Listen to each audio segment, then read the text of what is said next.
Well, he did, and he didn't do a bad job in that ball game against UCLA. He's a number 3 quarterback for Arizona, not an option quarterback. Throws the football very well. There's stats right there, 6 for 14, 88 yards, and 1 interception. So he's got a challenge tonight. He's not very big. Looking over those big rushing 4-down linemen of Miami will be tough for him to handle. They'll roll him out of the pocket.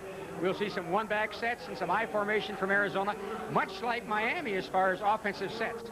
Speaking of Miami and my offensive sets, you think about Miami football, and you think about quarterbacks. They've had a long line of great quarterbacks, and this young man that they've got starting for them tonight will not disappoint.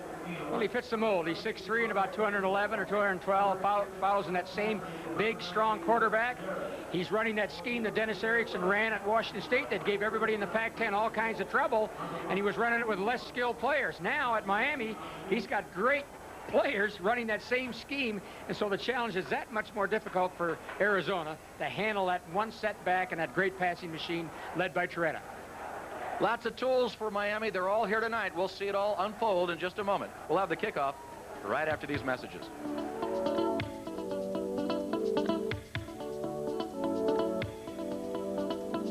John 57 consecutive point-after attempts will kick off for Miami. They won the toss and elected to defer. Here comes Carlos and the gang, and we're underway at Arizona Stadium. Terry Vaughn takes it 2 yards away from the end line, gets a break, gets some space, and runs in to one of his own blockers. Matter of fact, you can almost give the tackle to Craig Gilbert, a fullback who's out there playing special teams. But Arizona starts with the football at the 20-yard line. Billy Prickett, the senior, as we mentioned, who had a baptism of fire last week, didn't have a bad afternoon, all things considered. As we take a look at Prickett, Johnson, Antoine Carter will be carrying the ball quite a bit tonight. Vaughn, Lovett, and Julian. The backs will be forwarded by Arizona's guards and tackles, and they are a bit thin tonight. As Manny Ott starts at center for Arizona, a freshman, snaps it to Prickett, and some room for Carter, and surprise. Well, two true freshmen on that offensive line for Arizona, and there was a true freshman carrying the football. 10 true freshmen playing for Arizona. For Miami, maybe one will see some action. The Miami Hurricanes with an outstanding defense, and that's an understatement, allowing just over 7 points a game. They run 4 down linemen and the 3 linebackers, and they've got a great defensive backfield led by Darrell Williams. We'll get into him a little bit later. As we look at the Wildcats picking up a first down, 1st and 10 at the 39-yard line, a 19-yard pickup for Carter on the first carry. Here comes Antoine again. Counters through the middle, another good pickup for the Wildcats. There's going to be a big crowd here tonight because it's family weekend here at Arizona's campus, and they are already delighted on the first series. Well, it's great. Arizona able to move the football. They haven't been able to do that the last couple of ball games. And really what they've done all week, they've tried to get more physical. They've been running the I formation, some power stuff, and trying to get that offensive line to make contact and really become physical. And so far early in the ball game, they've penetrated, and the offensive line has really gotten off the ball well for the Arizona Wildcats. I formation again. They come out in the I, and Prickett doesn't like what he sees. Arizona had both Lovett and Lockhart wide to the left, and Prickett calls a timeout. Well, Miami plays a basic 40 with the 3 linebackers. They're going to take a timeout on the field. We'll do so as well. We'll see in about a minute.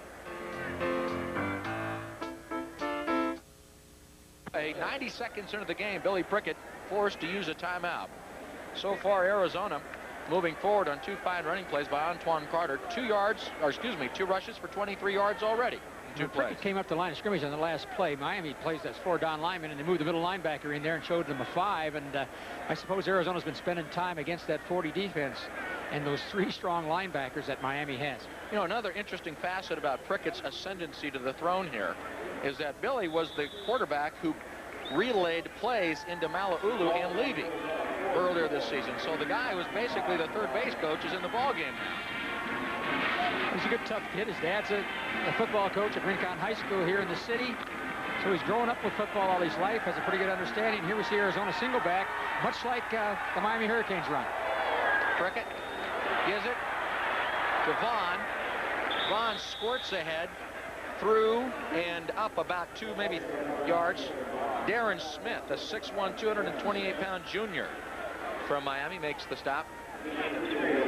Some people feel he's their best defensive football player. He's up for the Buzkus final. He's in the final 10 already this season. Well, his story is an absolutely incredible one, and we'll get to it in just a little bit. So Vaughn now being pressed into the tailback position for Arizona. We'll also see him as a receiver. Lovett again out wide. Here comes Carter. Carter's got enough for the first down, loses the football, and the Hurricanes pick it up. Or we'll see if they're going to say it's down. The Wildcats are making the argument, Barry Julian, that he was down in the ground to cause the fumble, but that's not according to the referees. Darren Smith made the hit. Mark Caesar picks it up. Antoine Carter, a true freshman, going to be a good running back for Arizona, maintains good balance. Looks like the ground caused that fumble, but this is what Arizona could not afford to do against this kind of a football team. They couldn't give up the football. They can't throw interceptions. No blocks. They almost have to play a perfect game, and then that might not be enough. All right, Miami takes over on the 46-yard line. Single, they call him a ghost back. No backs now behind Torretta. He throws out in the flat, and it's off the fingertips of Darrell Spencer. And that'll bring up second down. And I'll tell you what, there's a lot of people whose emotions are riding on every play tonight in the stadium. Well, what Arizona did now, nobody's really done this against Miami in the tapes that we have seen, is when that ghost back shows up or no back at all, they're going to blitz. They're going to come with 7. Searcy just getting back into the lineup. Leon at 6'3", 285 pounds, a big boy. Broke his thumb in the opening game of the year against Arkansas. Second down and 10 for Miami. The give back inside, tackled from behind that time is Martin Patton. And that gets him shaken up a bit. Jamal Lee comes up from his linebacker position. As the Wildcats make the stop on defense, 2 plays so far, and Miami's got a negative yardage already. Well, Jamal Lee has just been moved to outside linebacker. He's an inside linebacker, JC transfer. He's moved outside. He has good speed, not exceptionally big, about 7'15", but here we see Arizona's defensive lineup. Bray in the outside linebacker is also a change for this week. Well, an interesting 3rd down and 12 for Miami already, with 12 minutes and 25 seconds in the quarter remaining. Toretto's going to air it out, and it is overthrown. They had Kevin Williams flying down the field. That's what he does best, but Torretta overthrew him. And Arizona's going to take over after this punt. That's pretty tough to do, David. Williams runs about a 4.2. They've had him timed. He broke the school record. So they just fly him down the middle. They did convert against Arkansas in the first ball game of the season for a 99-yard pass play in a similar type situation. Well, a series and an exchange a game does not make. However, the Wildcats are off to a good start. Vaughn back deep. The punt delivered by Snyder. Vaughn bobbles it, but collects it again at about the 14-yard line. And the Wildcats had better get some sticky on those fingers right now. Well, I don't think during the ball game they can afford to give up the football to Miami too often. In fact, I don't think they can give it up at all. But Vaughn, one of the better punt returners in the country. We're seeing the best punt returner in the country, but he's wearing a white jersey tonight. That's Kevin Williams, who ranks number 1. Vaughn ranks number 10 in the country. So there's 2 guys that can catch the football and run with it. Great coverage by Miami on that kick. It's interesting watching punt returners. It's that very, very narrow line they walk between being gutsy and being foolish. They bring the blitz. Arizona gives it to Carter. He squirts ahead, maybe picking up 1 yard, depending on the spot. So Antoine, after the couple of big gains on his first 2, actually 3 big gains, is stopped by Darren Smith and Eric Miller, the right tackle. Now, coaches feel Miami's a good, sound, solid defensive team. They don't really blitz a lot. Those 4 down linemen are so tough and quick. They run their own blitzes. They create enough pressure. In fact, they keep a stat, quarterback pressures. And no, Arizona does not keep. So now they go with 4 down linemen, bring up one of those outside linebackers for 5. Wildcats out of the eye on 2nd and 9. Well, they found Antoine Carter. A bunch of Hurricanes find Antoine Carter. That swirl was headed by Kevin Patrick and Rusty McDearis. Make that Rusty Medderis. Well, this is a very physical Miami football team. And that's Arizona, where they have not been a physical football team going into this season. They have been previously in the past 3 or 4 years. But this is some area that they really need to gather some strength, physical strength against a very, very aggressive Miami defense. Ryder brings up 3rd and 10. Prickett for his first pass of the night. Going to air it. And it's intercepted across the halfway line. Picked up, or picked off, I should say, across the way by Ryan McNeil. That is his 3rd interception of the year. Prickett's 2nd thrown. And Miami, for the 2nd time, gets the ball just shy of the 50-yard line. Not too far from where they got it last time. And that's not too bad, probably, really. They probably wouldn't have netted much more with a kick than that, and you don't have to kick it to Williams this way. Here comes Prickett again. I guess he just lets it out, everything he's got. Much like Toretta's last pass, but he just hung up there a little too long. And probably one of the weaknesses going into the season, it was felt that Miami's defensive backfield, they lost 2 cornerbacks to the pros, but they've replaced those with some very quick players. All right, Gino Torretta. 96 of 174 passes now. And the Wildcat defense is up for this one as Jamal Lee crosses the line, makes the stop in the backfield of Miami, pulling down Darrell Spencer. Well, they leave him a gap. Jamal Lee, number 15, playing that outside linebacker spot. Good quickness. He's about 6'2", out of Pasadena Junior College. Came to the Wildcats this year. 6'2", 215. All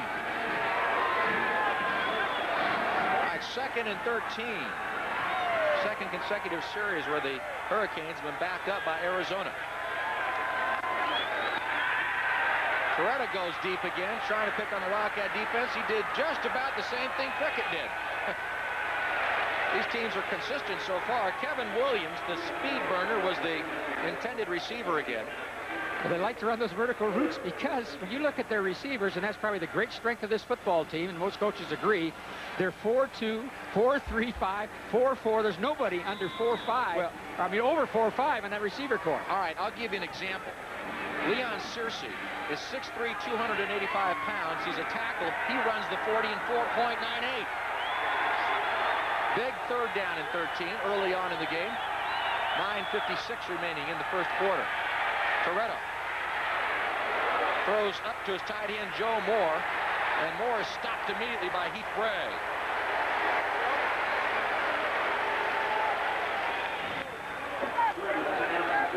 And the Wildcats have held a good stop by Bray. Boy, talk about a matchup there. Bray at 6'3", 209, Moore at 6'3", 217. That's Moore's 11th pass. They have 15 receivers who have caught passes for Miami, so you don't know who to cover. Paul Snyder averages 39 yards a kick for Miami. Good rush put on that time by Arizona. The punt goes through the end zone. Arizona will take over on its 20-yard line. Well, 2 exchanges now. The Wildcats have not been hurt so much. Last time they got the ball back inside their 15. This time they're back out at the 20-yard line.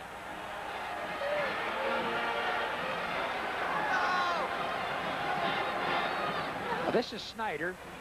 He's a returning starter. Average is 39. His long is 47.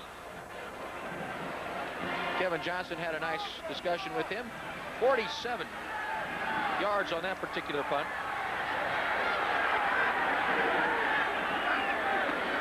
And we resume. First play through the middle, pickup of about 3. Craig Gilbert from Overveld High School in San Jose, California, stopped by Eric Miller. Gilbert's getting his first start for Arizona. He's a senior. He's been on special teams. He's had to fill in the fullback because Hampton, the #1 fullback, is hurt. Billy Johnson, who's been running that fullback position, is also hurt. He hasn't even dressed out today. Levy, the 2nd-string quarterback, did not dress out. Griffith, the 1st-string tight end, did not dress out. Tongawihi, 1st-string right tackle, did not dress out. Yeah, there's a lot of kids in civilian clothing along the far sideline. Here's Vaughn. It gets away from him. Who's going to pick it up? Obviously, Miami's going to point one direction. Vaughn was the ball carrier, and somehow the Wildcats came up with the football again. It's been determined it's Arizona ball. We'll see if they picked up a couple of yards on it. Here's another look at Vaughn. Well, 2 fumbles already in the first 7 minutes of this first quarter. And Arizona against Miami just can't really afford to give the ball. As long as they're going to fumble it and recover it, they're all right. But They also lose a little yardage. This is the kind of game where you can't turn the ball over. You can't throw interceptions. You can't get any kicks blocked. You almost have to play a perfect kind of football game, and then your chances of winning are probably not very good. It'll bring up a 3rd down and 2 to go.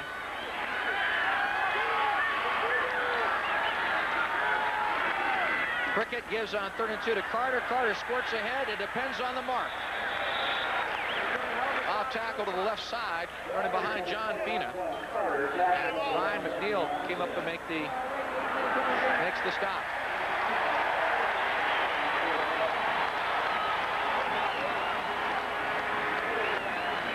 We'd like to welcome all of you on the shining sea on the East Coast. Joining us now, Arizona and Miami. No score, 7:50 remaining in the first quarter. I'm Dave Sitton along with Bruce Larson at Arizona Stadium.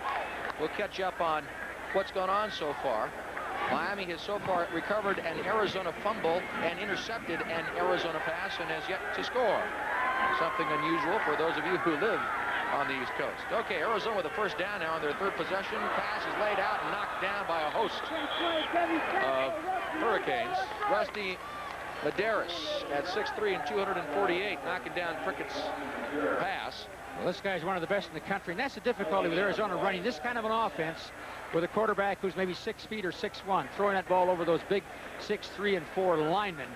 You need a quarterback like Torretta if you're going to run a passing kind of an offense, and so that's another negative for Arizona, trying to run this kind of an offense, and they're almost forced to with Billy Prickett trying to throw. He has to throw between those big linemen, and that's a tough challenge for him. Single back behind Prickett on 1st down, gives to the middle.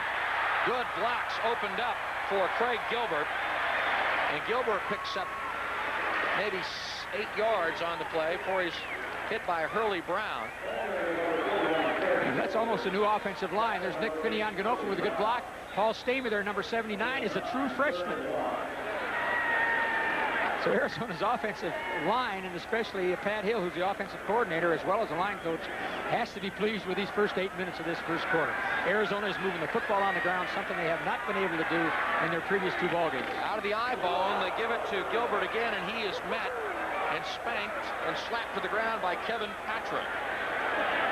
And that's a little bit of a mismatch. Patrick at 252 pounds, that sophomore leveled him.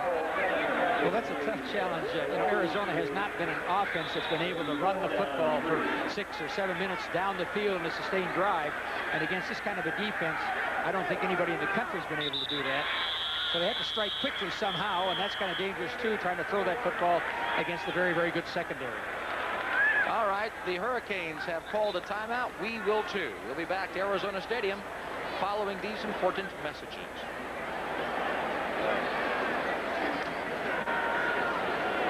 Heads up. The 70-degree mark, humidity about 20%. Quite a pleasant night for football. And the Wildcats on 4th down and 3 inside their own territory, going to punt formation with Adam Grand. And Grand gets a spiral that goes out of bounds inside the 30-yard line. You can see Arizona's strategy.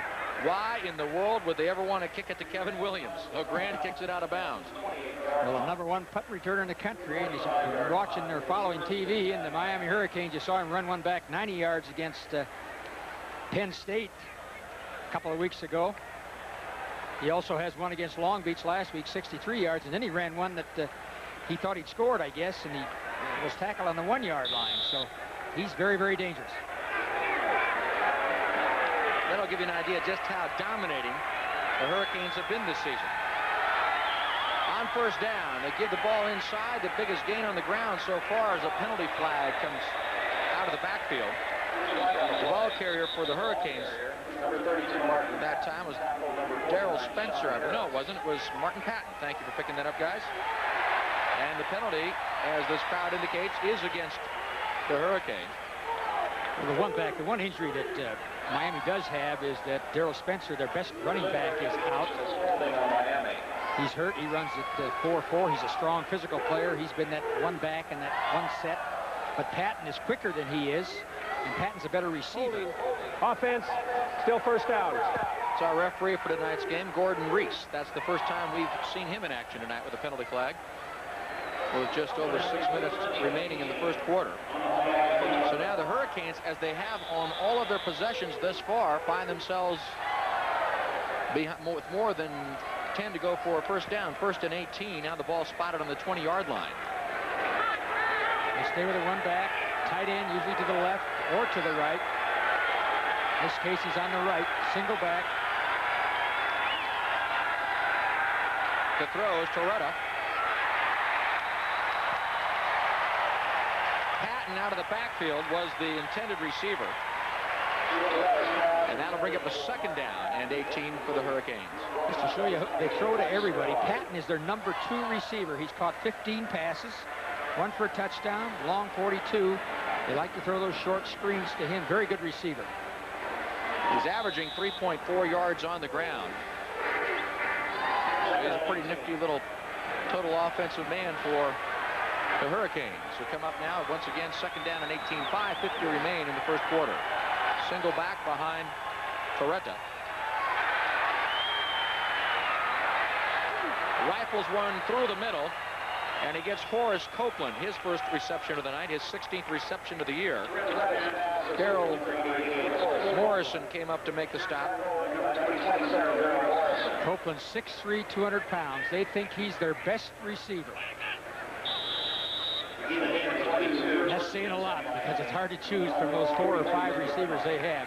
So it's a real challenge for the Arizona secondary, who will be playing a lot of man-to-man. When you have to cover guys that are bigger than you are, he's a lot like Rock Michelle from UCLA. On the 1st down play, Patton scores through to meet Heath Bray. Pickup of about 6 yards. We'll see how they spot it. Make it. Oh, they spot it back now. Okay. Pickup of about 3 yards. Make it 2nd down and 7.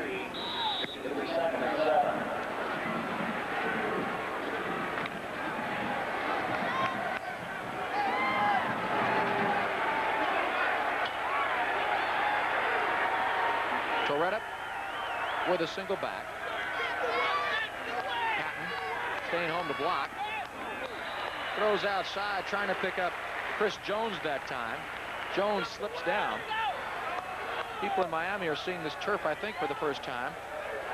And a couple of years ago, it's a natural tip-way turf, Bermuda hybrid, and it was rated by Sports Illustrated about 5 or 6 years ago as one of the top playing surfaces in the country, in case you're wondering about that sort of thing. At that time, it was Purdue in this particular field here. Heath Bray, number 14, is getting caught a little bit inside and covering that down and out pattern. Miami hasn't thrown it real well. It's been open, but they haven't been able to complete it. 3rd and 7. Torretta lays it across the middle. Caught by Coleman Bell, a junior, who plays tight end just across the middle as a safety valve. He picks up the 1st down for the Hurricanes. Tony Bowie made the stop. You see great protection by the Miami line. Going into the season, they had to rebuild that line. They had 2 starters back, but you can see they've already done that. And Torretta is getting lots and lots of time to throw the football. You know, if that continues throughout the ball game, his success rate of 50% will stay at that level. Under 5 minutes remain in the 1st quarter. Torretta on 1st down, going to pass again. Again, lots of time. Fires a bullet over to the near sideline. Again, Horace Copeland at the other end of that telephone call. Right now, Arizona's playing a lot of zone defense. They're just rushing the 4. Start of the ball game, they did blitz a little bit. And whether they'll stay with this pattern, zone, as long as they're fairly successful with it, give up the short ones. Now, as they get down closer to the scoring area, they'll have to change their defensive scheme a little bit. 5 yards on the previous play, 2nd and 5. Here's Patton on the near side. And I believe he was knocked out inside the 30-yard line. They indicate it is a 1st down. Tony Bowie, who plays shortstop on Arizona's baseball team, makes the stop. And single back now, just a deep draw or deep handoff. They catch Heath Bray, outside linebacker inside. Good coverage by Bowie, who's the #1 tackler for Arizona. He and Bray, linebackers and strong safety, they both play that same position. That's not really a nice stat if you're a defensive coordinator. You don't want your free safety making a lot of tackles. Torretta on another 1st down. Fires across the middle again. Ball is caught by Darrell Spencer. So Spencer, the junior, who's now caught his 16th pass of the year, That's the incredible thing, Coach, as you continue to look at Miami's potent offensive weaponry. You've got to cover everybody. Some, pro coaches and everybody say that the receiving core is the strength of this football team. It's just unbelievable the speed they have. And not only speed, but good hands. And when they spread you all over the field like they do, and it's really tough to cover. You're almost forced man-to-man. And Torretta is getting the ball to them. They've all got in excess of 15 catches. Arizona shows blitz. Torretta going for the corner. On the coverage that time was Richard Holt for the Wildcats. Copeland was the intended receiver. That'll bring up at 2nd and 10. Arizona went with their 80 defense, and that meant man-to-man coverage by Holt and Morrison out there, and they both did a good job on that. Miami compensated, picked it up, put their fullback out onto the tight end area for more protection. Threw it quick. Dennis Erickson, a former Pac-10 coach at Washington State. One of the few coaches to take a team in his first year to a national championship. He's done that. Going down the sideline, fighting for more. Good banging that time. It's Larry Jones, fullback. Well, he's the backup for Spencer, and he's a big horse. He's a lot like Spencer is, about 6 feet, 244 pounds, a redshirt freshman. They claim he's the strongest player on that Miami football team. It's quite a little pop he gave them there, huh? And Bowie's not a very big guy, 5'10", about 180 pounds. Big third down play for Arizona.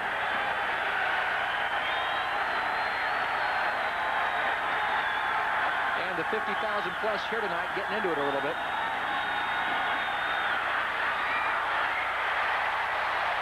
They're looking for flags. There are none. Horace Copeland was the intended receiver. Daryl Morrison on the coverage. And for one of the few times, the team will be happy to see Carlos Huerta trot onto the field. They may be giving up 3, but that was great coverage, one-on-one. Maybe covered as good a receiver as there is in the country. Although in the Pac-10, there's some great receivers. LaChapelle from UCLA, and Washington has some. So Arizona's had some experience covering good people. Huerta's 8 of 9 this year kicking field goals. Make it 9 of 10 as he delivers. And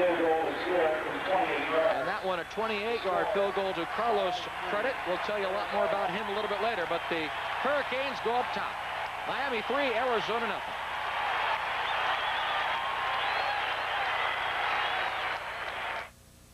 Since 1929. Now the seating capacity of 56,187.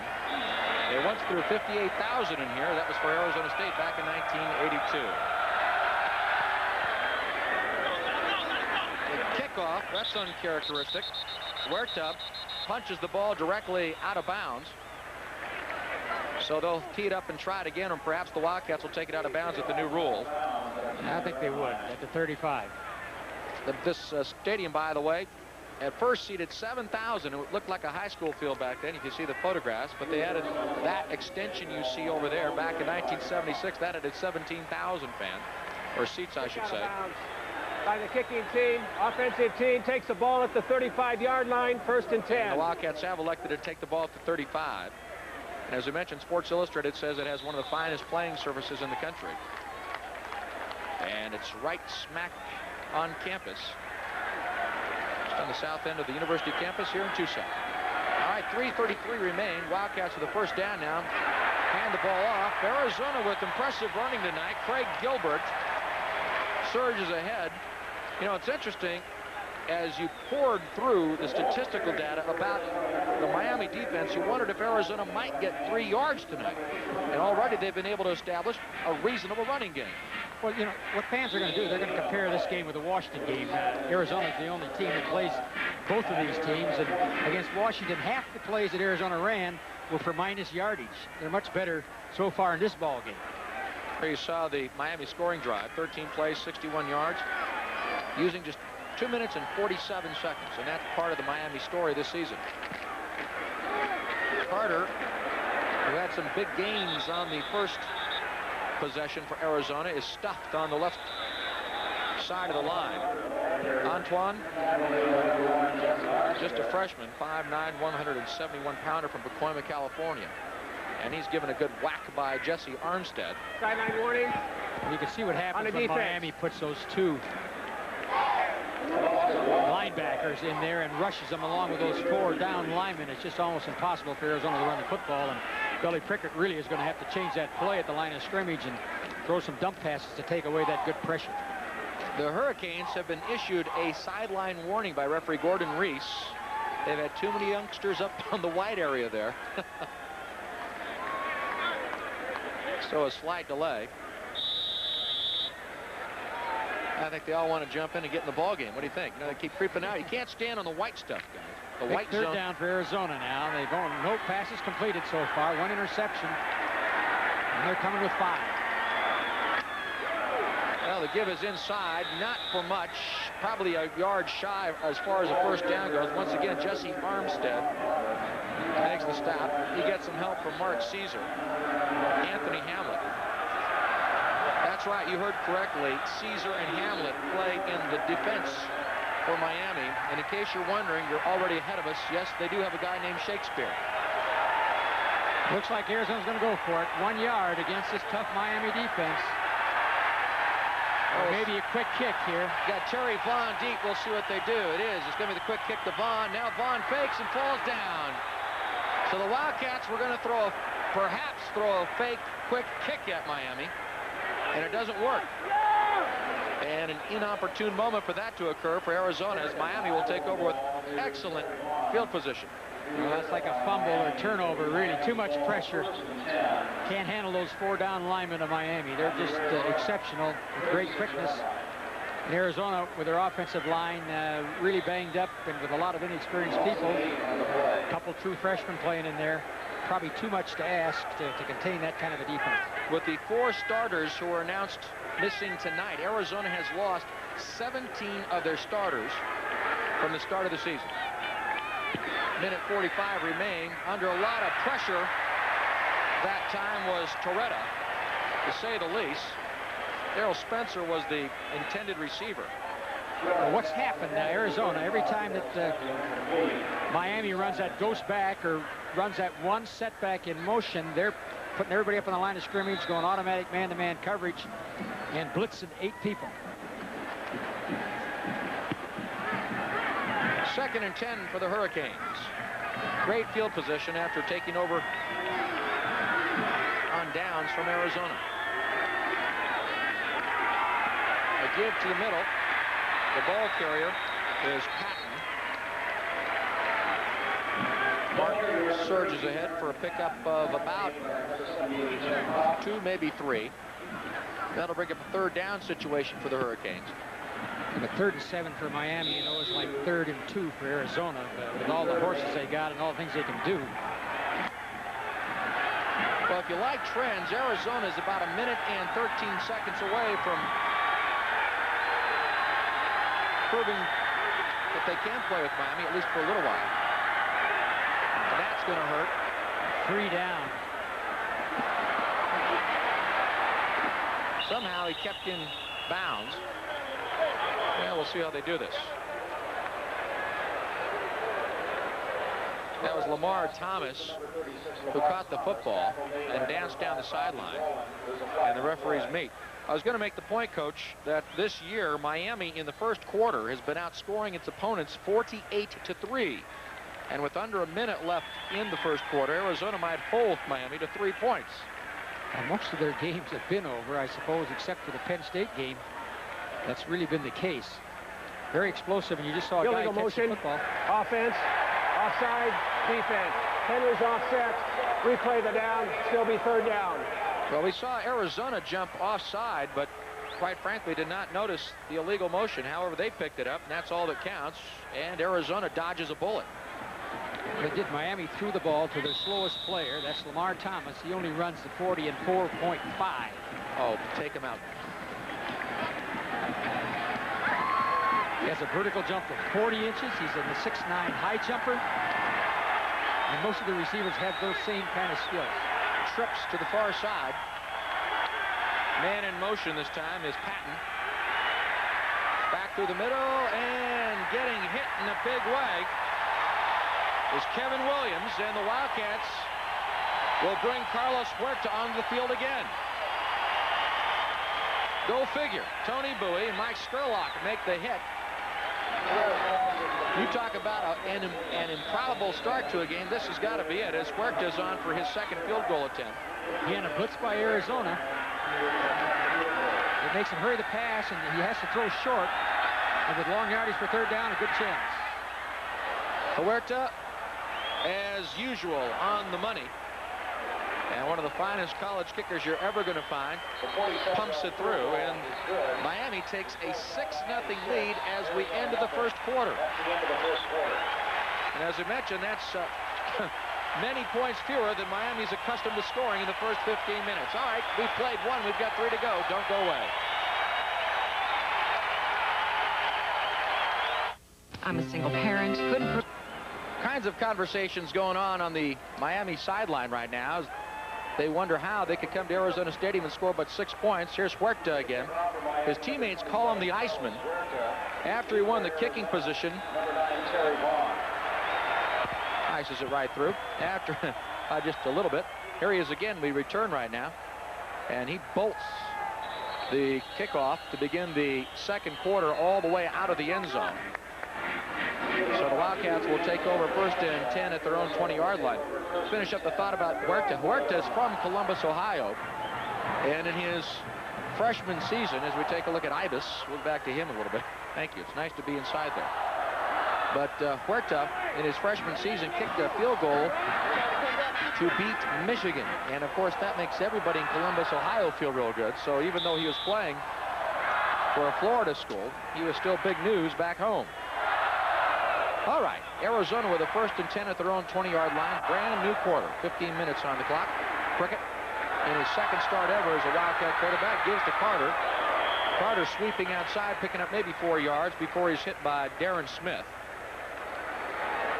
Again, one of those outstanding linebackers. There you take a look at Darren. Went to Norland High School in Miami. Boy, what a story he is. He will graduate in 3.5 years. Could possibly go into the NFL draft. Will probably stick around because he wants to get a graduate degree.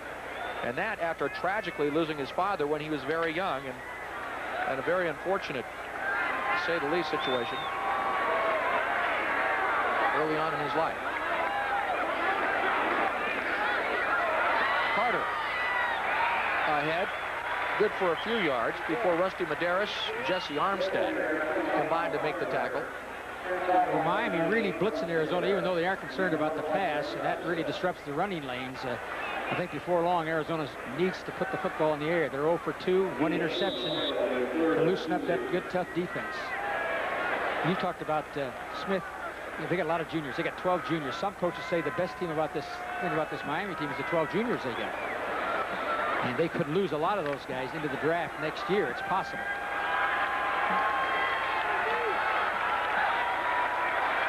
Prickett from the shotgun, running out of time. And now out of the pocket, will he get there? It's a race, and he wins the race. This from a kid who last week, as a senior, a pre-med student, makes his first start in the Rose Bowl, and now tonight, the first time he drops back in shotgun position, he's got one of the best defenses in the country training on him, and somehow he gets away. He's not a great runner, and that's why he's not running any option. Arizona's an option team, but that's why they don't run the option with Prickett in there. But again, the shotgun formation, Arizona put it in this week to maybe help him get some of his passes away. The give is to Carter. Antoine may have found the line of scrimmage again. Kevin Patrick was there to meet him. Well, offensively, Arizona's been able to accumulate some yardage. Miami gives up 105 yards a game rushing. Arizona must be close to maybe 50, 60 here in this first quarter. Miami's the number 15th ranked team in the nation defense against the rush. Well, Arizona played against the rush 2 weeks ago at Washington. They're 3, and Washington's number 1 defensive team in the nation against the rush. So maybe they learned some things against the Huskies.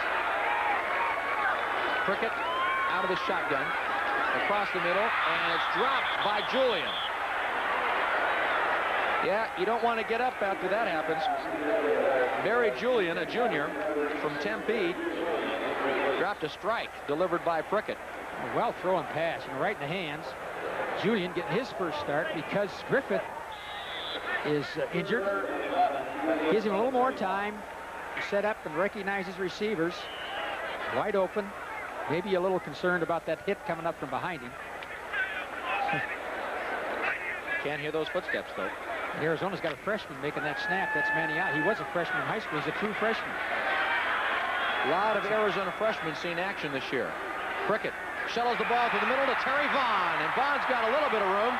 Brings the ball out to the 39-yard line. It's short of the first down on 3rd and 11. Now, I'll tell you what, Vaughn was about one ankle away from breaking that for big yardage.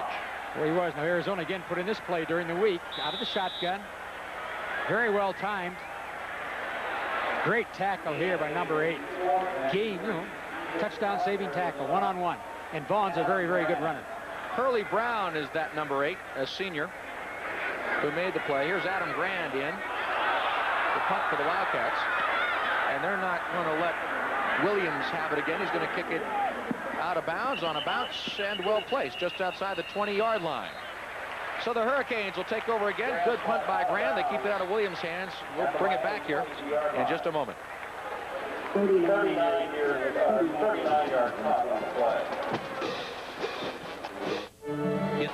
12 minutes and 3 seconds remain. Miami out in front of Arizona 6-0. As you see, the Hurricanes have not been particularly kind to teams that are unranked as the Wildcats are, although in Arizona's favor. Arizona's won 7 of its last 12 against ranked teams, although they've been on a 4-game losing scheme to those types of opponents. The Washington Huskies, who won again today. Arizona playing pretty much nickel defense. 5 defensive backs in the ball game at all times. Single back in back of Coretta is Patton. He's in the pattern. They go to Patton, and he's good for about 8 or 9 yards. That's the problem you get. You try to cover them all, and then a guy like Patton slides out of the backfield. He's a running back, about 6'1", 196, a sophomore, but he's the number 2 receiver for the Miami Hurricanes. Great speed, about 4.39. He matches up with those wingbacks. In fact, he's the only player in the Miami offensive backfield that's faster than the 3 outside or the 3 linebackers that Miami has. So again, you see the overall team speed. Daryl Morrison made the stop for Arizona. They give on the left side, squirting loose now is Larry Jones. He carries on. We'll see about a penalty. It's about the time you'd see somebody throw a face mask, but we'll see. As Jones is run down by Bobby Rowland. There's a guy 6 feet 200. You saw Morrison just bounce off of him. He had a free shot at him and just bounced. He's filling in as a running back. He and Patton are backing up. McGuire, who's hurt, did not make the trip, but they go 3 or 4 deep. It really doesn't hurt a club like this. It's so well established in the last 5 years. What they've won, they finished 1st, 2nd, or 3rd in the nation as far as rankings are concerned. Grabbing the face mask, defense, 5-yard penalty, enforced from the end of the run. First down, Miami. Well, let's take another look at the face mask. Here's Rowland going to grab Larry Jones. No, we hold that truth to be self-evident. Well, he's so strong, and a guy like Rowland, who's only, 5'11", and about 186 pounds, trying to tackle that 250-pounder. It was a good romp for Jones. It was good for a first down anyway. Now Miami into Arizona territory on the 46-yard line.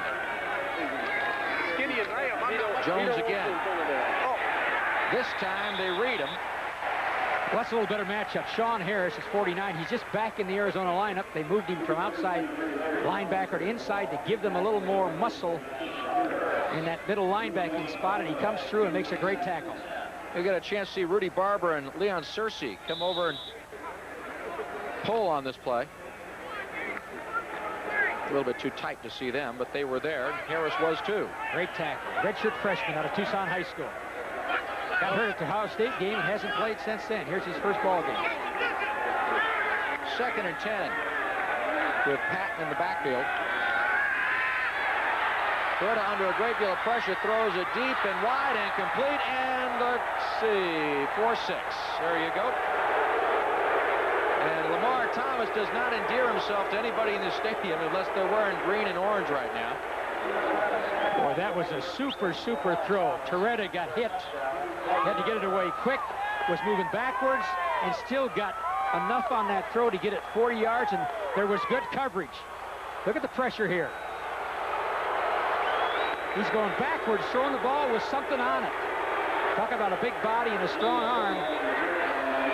Well, he fits the Miami mold at quarterback. Good coverage right on it. Had to be a perfect pass. Looks like he even had his hand on it. Another one of those great receivers. A great high jumper, and of course, get it up any place he can get it. Well, for Torretta, that is his 13th TD toss this season. There's Ibis. I guess since these two schools are getting together for the first time, we might as well meet each other's mascots. Ibis, we are told, I'll underline that. Ibis is a legendary bird found in Egypt as well as the Florida area. And it's the last one into the shelter before the hurricane hits and the first one out. Doesn't want to be along with everybody else, I guess. You know, he's so good. They're what they do. Now, Miami has a great baseball program. Well, no, that's the Maniac. See, that's his cousin. It's the same guy, different costume. Oh, I didn't know that. Yeah, that's, you know, they got the Ibis, they got the Maniac. The guy's name is John Routh. But he doesn't. You're right, the Maniac. I know where you're going with that one. Ron Frazier has that outstanding baseball program down there. He goes. We've seen him at the College World Series. Well, he goes to the World Series whether Miami goes or not. He's so good with those kids and that program that they bring him in there. And he's even sought after. See, like people want to talk to the Ibis. All right. After all that, it's 12-0. And the Hurricanes want to put 2 up on the board early. And the Boo Birds are out. Speaking of mascots.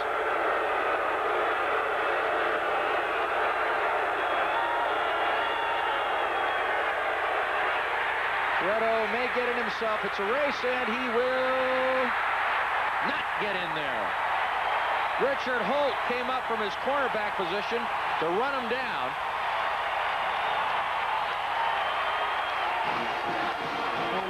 What a strange game already. All right, Miami fails on the extra point attempt. We'll be back.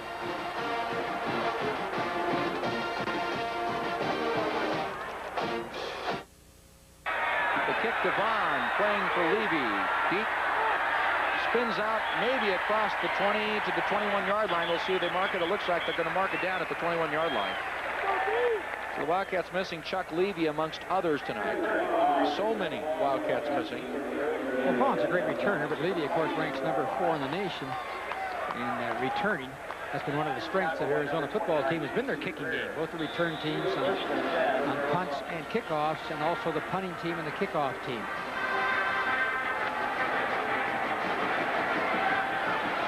All right, the Wildcats with the 1st and 10. Actually, they mark it at the 22. We correct ourselves. 10-17 remain in the first half. Prickett maybe back to the line of scrimmage. Miami's changed their defense a little bit. They aren't sitting back in the gaps as much as they did earlier. They're coming with 5 and 6 and putting pressure on Arizona, making it tough on the running game. Darren Crine made the stop. You see Richard Holt there, 37. Please move over, young lady. There you go. Hang on a second. There she goes. Richard Holt there made the stop on the 2-point conversion. It was Holt who was left at the altar on that great reception by Lamar Thomas. So he got his back. They had a little exchange, did Holt and Thomas, after the touchdown reception. So good pop down there by Holt. You know, as you look at this half, Arizona's played very aggressively defense. It took a great play by Miami to score. That pass was perfectly thrown. It was thrown by Torretta when he was on his back, you know. Unbelievable throw and a great catch right on the money going full blast. Well, as if it's on cue, Prickett is now hurt. Now Arizona is into their 3rd quarterback on the season. Billy Owens is the first baseman on the baseball team. Number 19, he's also the 4th team quarterback. He's a sophomore. Hits the daylights out of the baseball. He's got an outstanding arm, and now Owens is into the ball game. So this, for Arizona, they go to Mala'ulu, Levy, Prickett, and now Owens at quarterback. Wow. Now you got to be thinking about who follows Owens. I don't know if there's you have anybody there left? Yeah, go up in the stands. Owens is probably the better passer of any of the quarterbacks Arizona has. Well, let's see. The Wildcats may have run out of time on the clock. We'll see. There's 9:16 remaining in the first half. Prickett has apparently injured his wrist. False start. Offense. Still second down. Well, you figure it's going to be tough. Owens has not had an opportunity to take many snaps, so we saw him sparingly in the Long Beach State game. Dick Tomey has seen him play sparingly in the UCLA game. As a matter of fact, he threw a rifle shot, was intercepted. Well, he got a lot of snaps during the week, and as a number 2 quarterback, so he's had more and more turns, but now starting 15 yards to go for a first down and second down. Gives the ball to Carter. The Hurricanes read it, and the Wildcats are not going in the right direction as Bethel comes up to make the stop. Damon is 6'5", 248-pound sophomore. This might be the moment where Miami takes over. Well, this is what's happened to Arizona all year with the injuries. You don't get any continuity. You don't know who's doing what, different exchange man, and every week they've had to go through a readjustment type period. And here you are, you know, you got to throw the football down here. I don't know if you can try and run it, but they're getting into a situation where no gainers on the 3 downs they have. Well, anybody who can play on or can run on the track team is in the ball game now, as the Wildcats are going to try to make this a vertical pass here. 8:17 remaining in the half. And they take too much time, so another 5 yards. Owens a second late getting the play called, and that just buries Arizona a little bit deeper.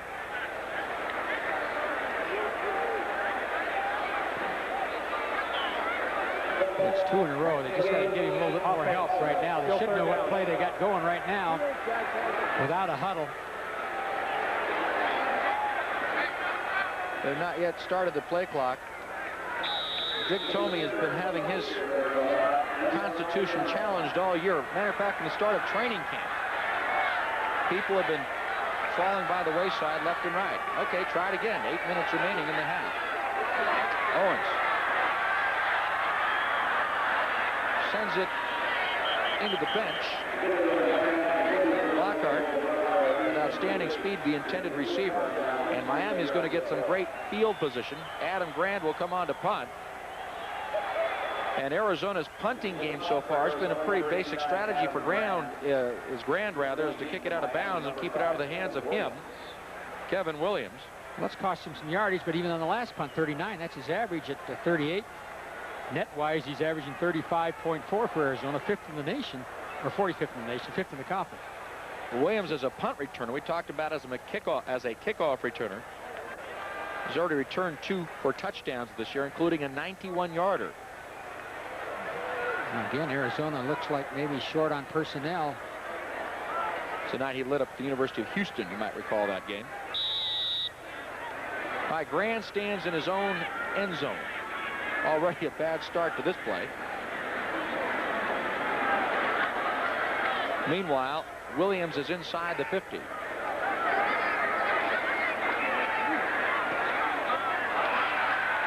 one is going to come down to Williams at the 48. Here's the coverage. There's the picket line.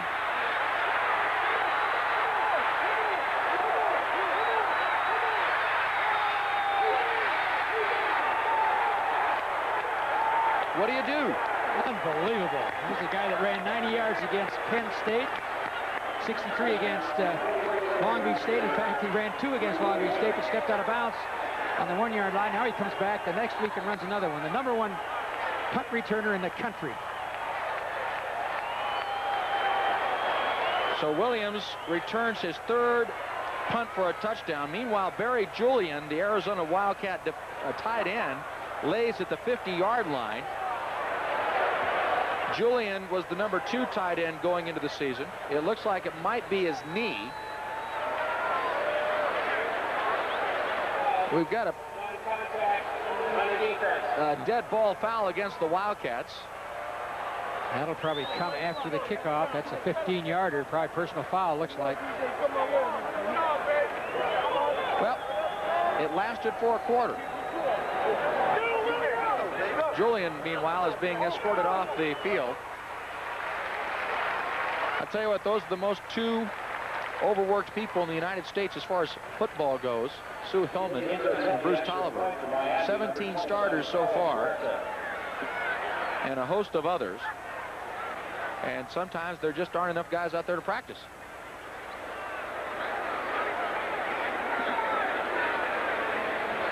Well, Kevin Williams, not only, all-purpose yardage. Really, the only yardage he gets is on receiving. He's not one of their better receivers. He's had a tough time breaking into the starting lineup with all the skills he's got. But he's still on all-purpose yards. He's 137. That's 8th in the nation. And all those come from punt returns and receiving passes. Carlos Huerta, who is on the Miami press guy. Unusual for a kicker. That's not unusual, though. He nails it through, and the Hurricanes are now out to a 19-0 lead.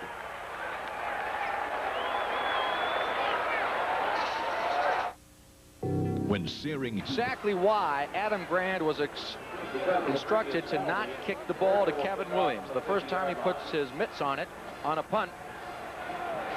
A lot of good screen blocks on this, and here's his speed at 4.26 or 4.3. He's 5'9", but he's got 185 pounds on that frame. Tougher nails. He was a linebacker in high school. That's where he thought he ought to play, is on the defense. Terry Vaughn with a little running room. Moves it out to the 30-yard line. Arizona takes over first down there, trailing 19-0. We were talking about it before the start of the ball game, how quick Miami can strike. They have posted 11 scoring drives of less than 1 minute, 16 of less than 2 minutes, and 23 less than 3 minutes of possession time. So these guys really don't take over possession. They just borrow it and give it back to you again.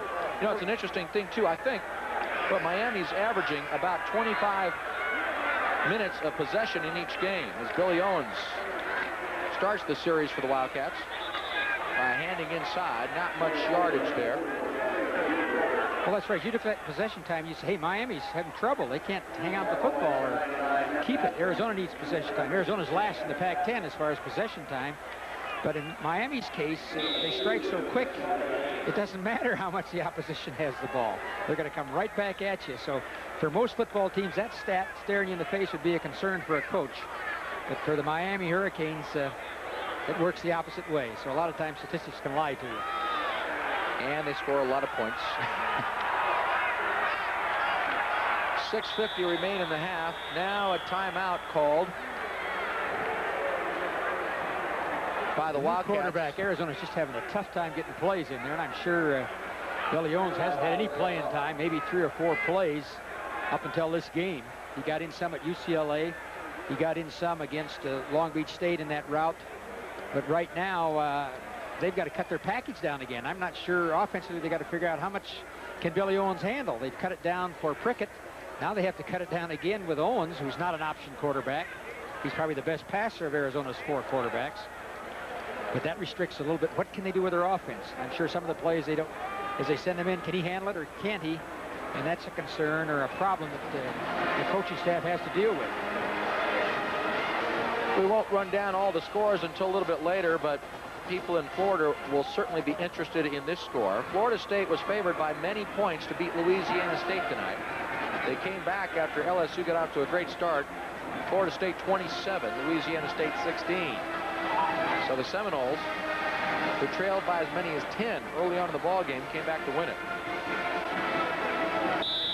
Well, Billy Prickett is back in the game, so whatever the injury was, they've taped it. And, Arizona goes to the shotgun right here.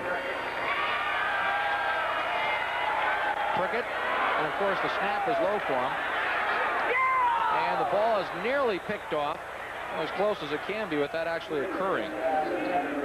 Corwin Francis, the linebacker. Corwin, just a freshman. He might be had the wind knocked out of him. Prickett expecting the ball there. No, it's down low. As we indicated, Maniat, the center, is a true freshman. And they just put in the shotgun this week, so he hasn't had a lot of experience getting that ball back there. And against this kind of pressure, I'm sure it's got him thinking a little bit. Going to bring up 3rd down and 8 for Arizona. Quick kick. Prickett sends it down. Well, this means Kevin Williams won't get to return it. Not a bad job either, as it's going to be placed down at the 16-yard line. Well, you got the right idea now. Well, as Arizona going into the football game felt they had to do some things, roll the dice, take some chances. They went for 4th down and lost. Now on a quick kick there, they put that in this week from their shotgun formation. Vaughn's been kicking, Prickett's a kicker. McLaughlin kicked one from field goal formation, so they've got a lot of kickers on this team, 4 to date. And they all have a pretty good average right now. One thing you can say for the Wildcats and the coaching staff, through it all, it seems as if they're hanging in there. On 1st down, the pass across the middle, broken up by the Wildcats. Toretto ranging to his left, going after Joe Moore, but Richard Holt came up, delivered a shot that made the ball turn loose.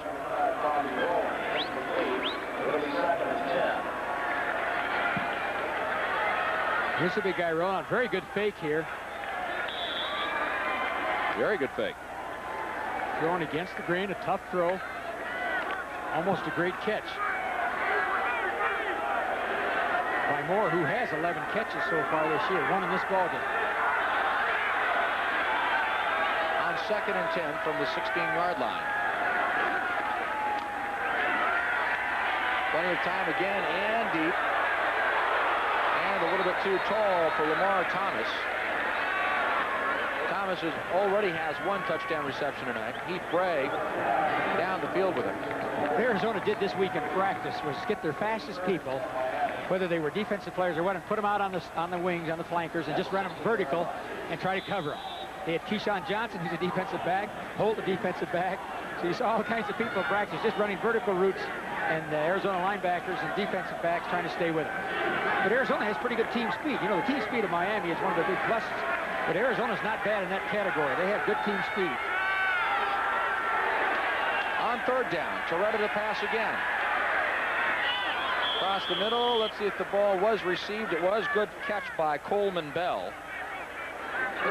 The junior picks up enough. Let's see if it's enough for the 1st down. They may measure this one. Tony Bowie, the free safety, makes the stop for Arizona. And they don't even need to measure. They say it's a 1st down. The offensive scheme of Miami, Dennis Erickson headed at Wyoming, at Washington State. He's stayed with it, probably sophisticated it a little bit as he's moved along, but he's kept it. Basically, there's not a lot of plays you have to run. The big plus is you spread the field, you spread the defense. It makes your running game go effectively as well. Well, they're going after the passing game now. Incomplete. Darrell Spencer was the intended receiver. Ty Parton was putting on the pressure for Arizona. Ty, a junior from Scottsdale, Arizona. When you spread the field that way, you know, your defensive people have to run a long ways on any kind of a play, whether it's a running play or a passing play. And Arizona's defensive unit, with all the injuries, that's not a bad first group out there, but as the ball game goes along, that might be a factor, as a couple of defensive players have not dressed out for this particular game. A freshman, true freshman, Hoffman playing in there with Parton, a junior, probably their best down lineman. And then the other 2 down linemen are outside linebackers, really. Goes back as Patton goes in motion. Quick pitch outside to Williams. Well, they figured him out this time.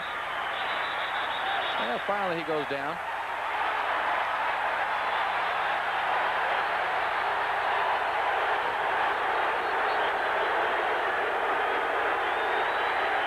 Keyshawn Johnson made the stop for the Wildcats. Now the coaches, particularly on the Miami sideline, are going to have to get their players' concentration back on the regular facets of the game.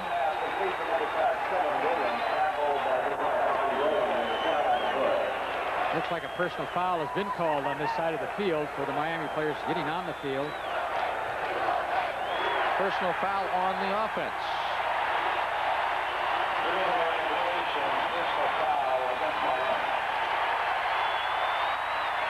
This is not the first time that an Erickson team has met a Tomey team. It happened when they were both Western Athletic Conference coaches, Erickson at Wyoming and Tomey at Hawaii. Dead ball, personal foul, offense. I Penalize think this 15 game's going to help yards. Arizona when they Will do be play third Washington down. State, because the offensive scheme here is the same. All right, Keyshawn Johnson's number 8. We'll see. I'm not going down. I refuse to go down. I still refuse to go down, which is fine. I am going to make you go down. There we go. Well, Williams is strong. You know, he's 5'9", but there's 185 pounds on that frame.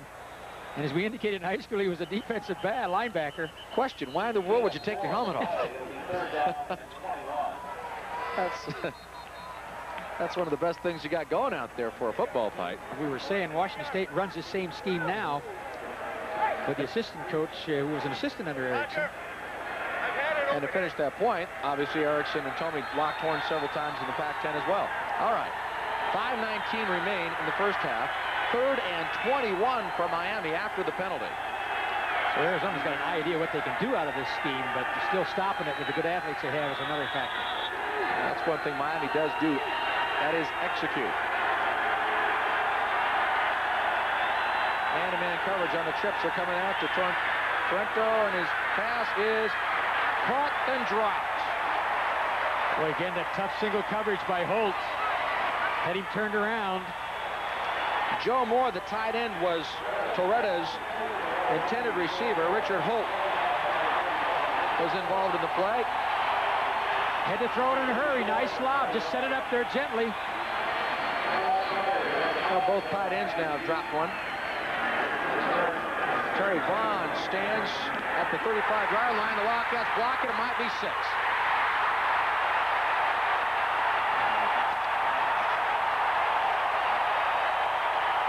Boy, that's a tough break. Make it a 2. I was looking at Vaughn, to be honest, and not really noticing where Snyder was standing. Just didn't get it quick enough to get the 6 points for Arizona.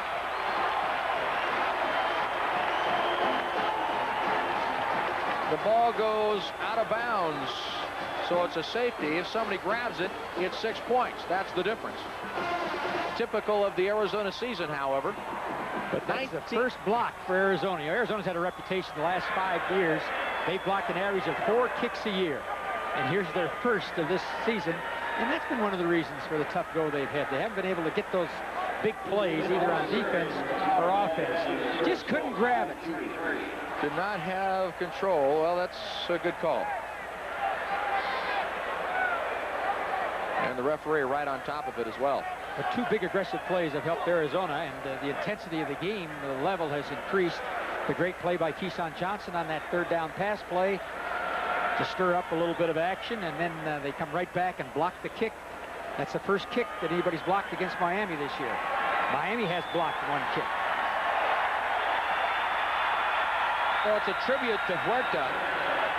Ordinarily, after a safety, you'll see the punter come onto the field, but Huerta, who just rifles the ball down the field, will come on and kick from his own 20.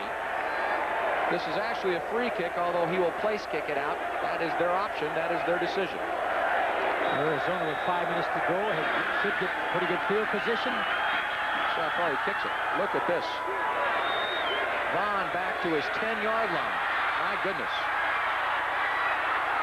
And he's got a hole. And it's Williams who runs him down. And guess who catches him? Yep.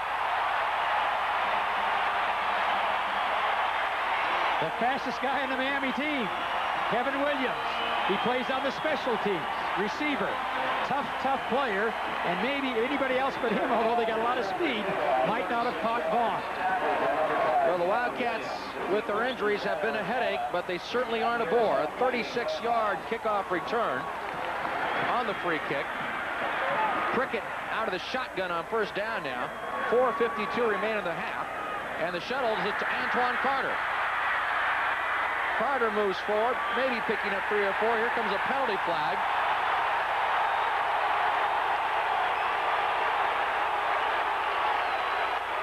There's that shuffle play that Jack Curtis at Utah made famous years and years ago.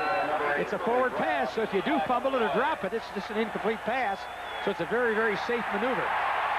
Well, they see the call from Gordon Reese, face mask against Miami.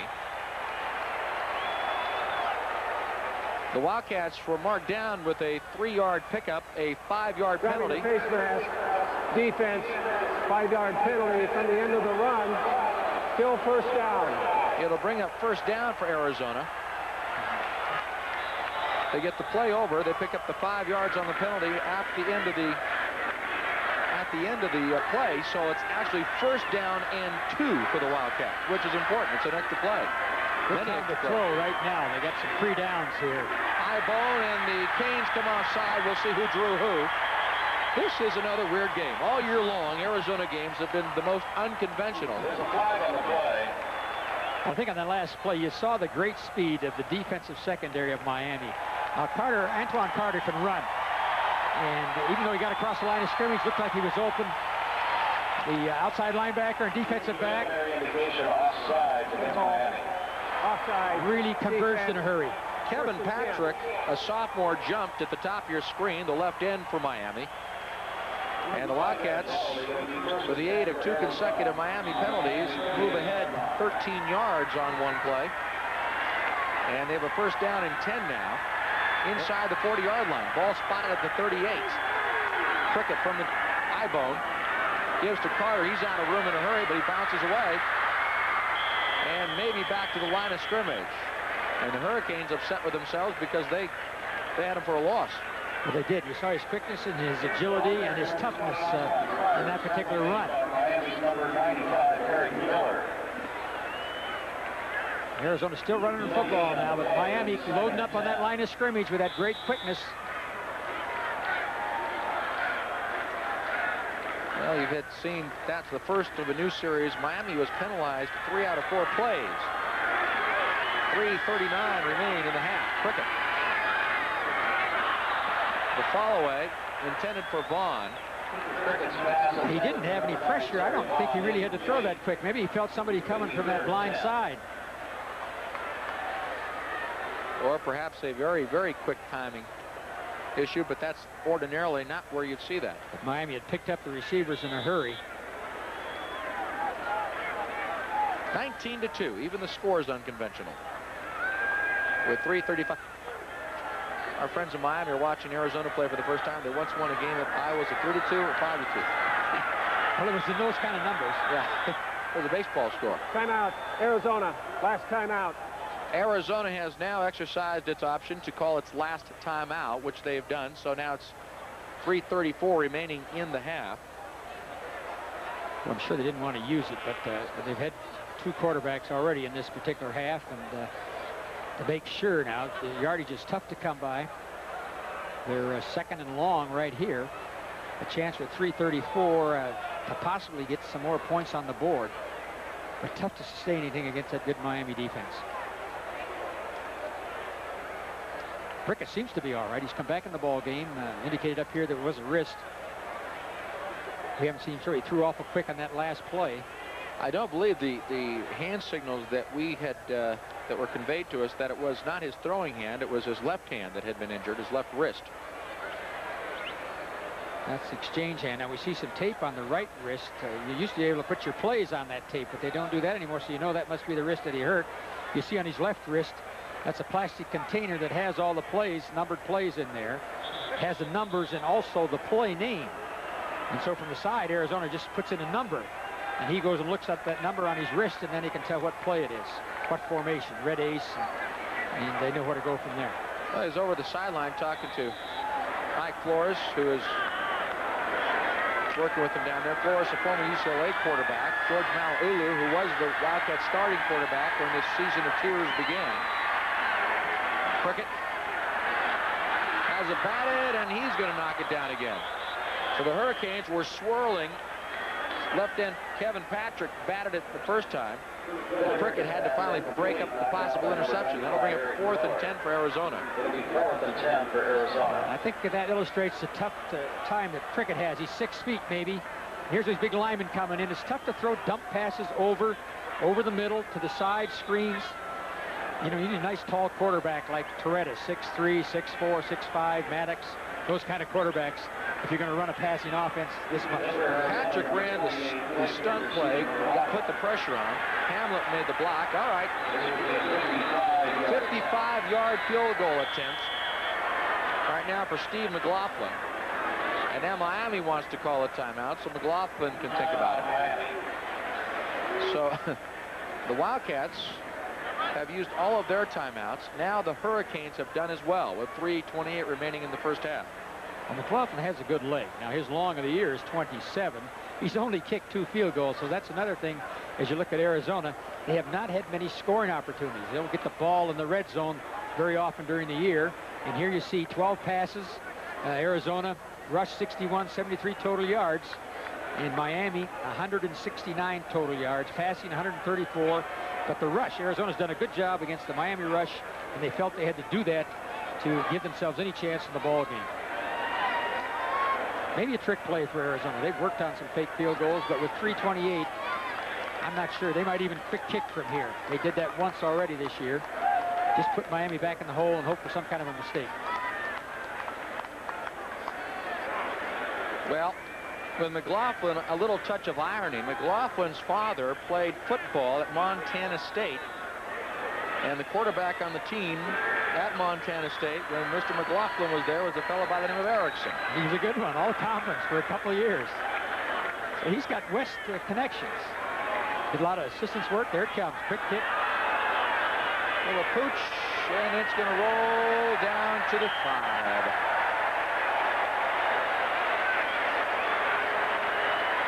McLaughlin now with a punting average. Oh, he's got, that's his second punt of the year. So he gets up there. Vaughn's got a kick. Crickett's got a kick. His average was 30. I suppose that's maybe a 20, 25-yard kick. So he's right on average, no return. The Rincon Mountains obscuring the moon's ascent. An idea, this stadium runs north-south, due north and south. The Hurricanes will be driving to the south now to the north end zone. Well, great defensive position for Arizona. If they could capitalize here, put some pressure, but Tourette is just as dangerous here as he is at this same yard line on the other end of the field. They score from anywhere. The give is to Larry Jones. Jones has been running all over the Wildcats tonight, knocked down by Mike Scurlock.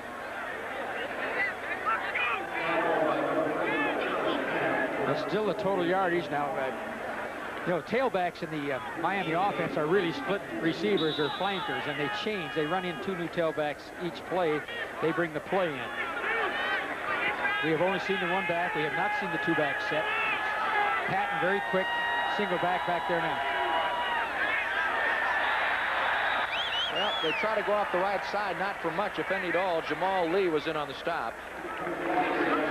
Jones again, the ball carrier.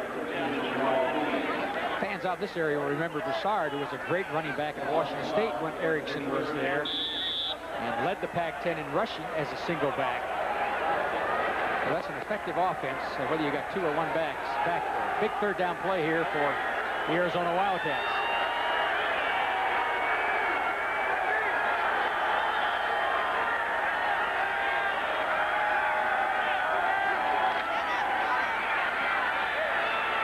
Across the middle, they find Moore, and he's well over the yardage needed for a 1st down. A great call against the zone. The zone drops back, and here you see Moore. Moore delays over here on the left. We can't see him. They hold him in there for blocking and then release him after the zone is dropped back about 10 or 12 yards. And he's able to run 3 or 4. And no one near Torretta at all. Minute 47 remain in the half. And Torretta wants to go big time again. This is going to be 10 yards over Williams. You'd only ask Kevin to run so fast. When Arizona only rushes 4, Miami does a great job of picking them up and give Torretta plenty of time. Arizona's mixed their defenses pretty well in this first half. See if they stay with it now with 2nd and long.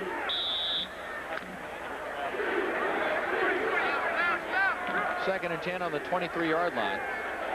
Clock stopped on the incomplete pass. Minute 38. Neither team with a timeout remaining here in the half. Looks like a 2-deep zone for Arizona. Coming with 4. That's what it is.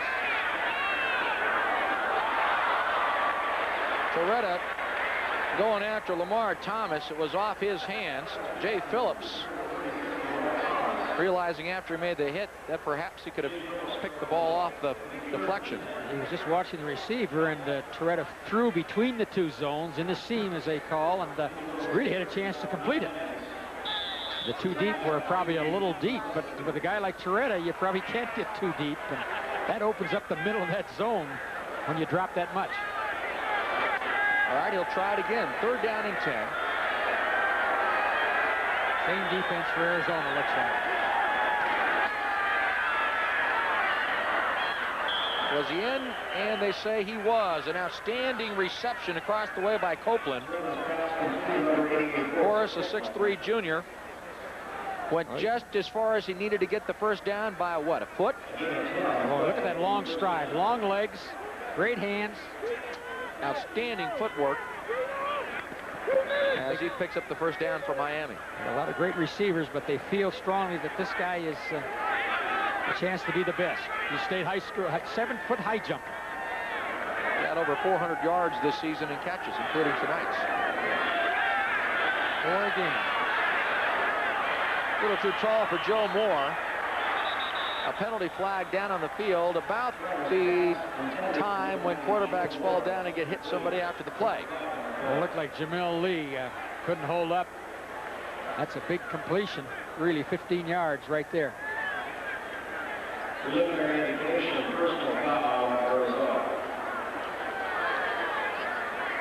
Well, we'll get the call now from Gordon Reese. Roughing the passer, defense, automatic first down. Here's Lee, number 15, into your screen. Ball is away, and boom. Boy, that was pretty close. Yeah. I know. At the Miami 49-yard line. The taunting penalty on the guy who was hit. 1:24 remain in the half. Miami out near the halfway line. Here we go. Torretta again. Lays it in there that time. You know, we've seen him throw bullets. Now he lays one into Darrell Spencer. Well, he's big. He's 6'3". He can throw over those on-rushing linemen. Arizona has a couple of linemen, 6'2", 6'3", but that's the advantage of a quarterback like that. And he fits the mold of Kozar and Testaverde and those other great quarterbacks that have come out of that Miami program. Good size, strong enough at 215, 211. And as we've seen here, he can throw it deep. He can put something on the ball. That pass for the touchdown, you know, is an unbelievable pass. That'll make all the highlight films around the country. Take a look at Mario Cristobal, the strong tackle, is down right now. There's the penalty yardage racking up. So 80 yards of penalties between the two teams thus far tonight. So far, as Cristobal is escorted off the field, Torretta is 13 of 28 for 170 yards passing. He's used 7 receivers. He's used 15 different ones during the year. That's the strength. They throw to everybody. You can't really bracket anybody or who you're going to double up on. It's just you know, an impossible situation for the defense. Arizona would like to keep him out of here. No backs, ghost. A little timing play intended for Joe Moore. Richard Holt with him step for step. That will stop the clock with 1:11 remaining in the half. That puts a lot of pressure on the Arizona cornerbacks covering those receivers man for man. And they're hopeful that they can get enough pressure rushing 8 men to make him hurry to throw. But we saw him throw one on his back for a touchdown earlier in the ball game. So he's handled different kinds of defenses. Patton is the lone setback behind Torretta. Out to the sideline, pass completed. Holt takes Copeland and moves him back off the reception line a little bit. Again, Arizona coming with a lot of pressure down here. Trying to get Torretta to throw quick. Well, the Hurricanes have to hurry up now. They have no timeouts. 46 seconds remain. They are certainly within Huerta's range already, but they're not looking for that. And with a knee to the ground making the catch is Lamar Thomas. And that'll keep the clock going after they move the chains. Well, stop it long enough for him to get another play. And I'm sure the Hurricanes would love to put another 7 on the board, or perhaps 8 before the half expires. Torretta. Arizona with 4. Going for everything, and it's just through the hands of Copeland. Boy, he throws the ball well. He did. Morrison was just too far away from that receiver. He was in the line of the ball, so maybe Copeland's vision, as you see here, right through Morrison. He's wide open. Oh.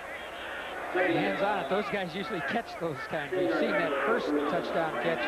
Similar kind of pass. Still 29 seconds to go. That is not a gimme reception, but at the same time, that is an absolute perfect toss for a tough catch.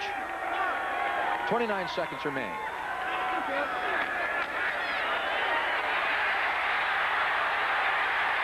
Well, exactly what the Wildcats needed. Sean Harris came in, followed by others. Jimmy Hopkins was in there. And that'll bring Huerta in immediately. The clock is running right now. Can they get it off in time? 4 seconds remain. It'll count if it goes, and it is off to the left. And that's how the half expires. An unusual first half in an unlikely matchup. And our score at the half, the Miami Hurricanes 19, the Arizona Wildcats 2. We'll be back.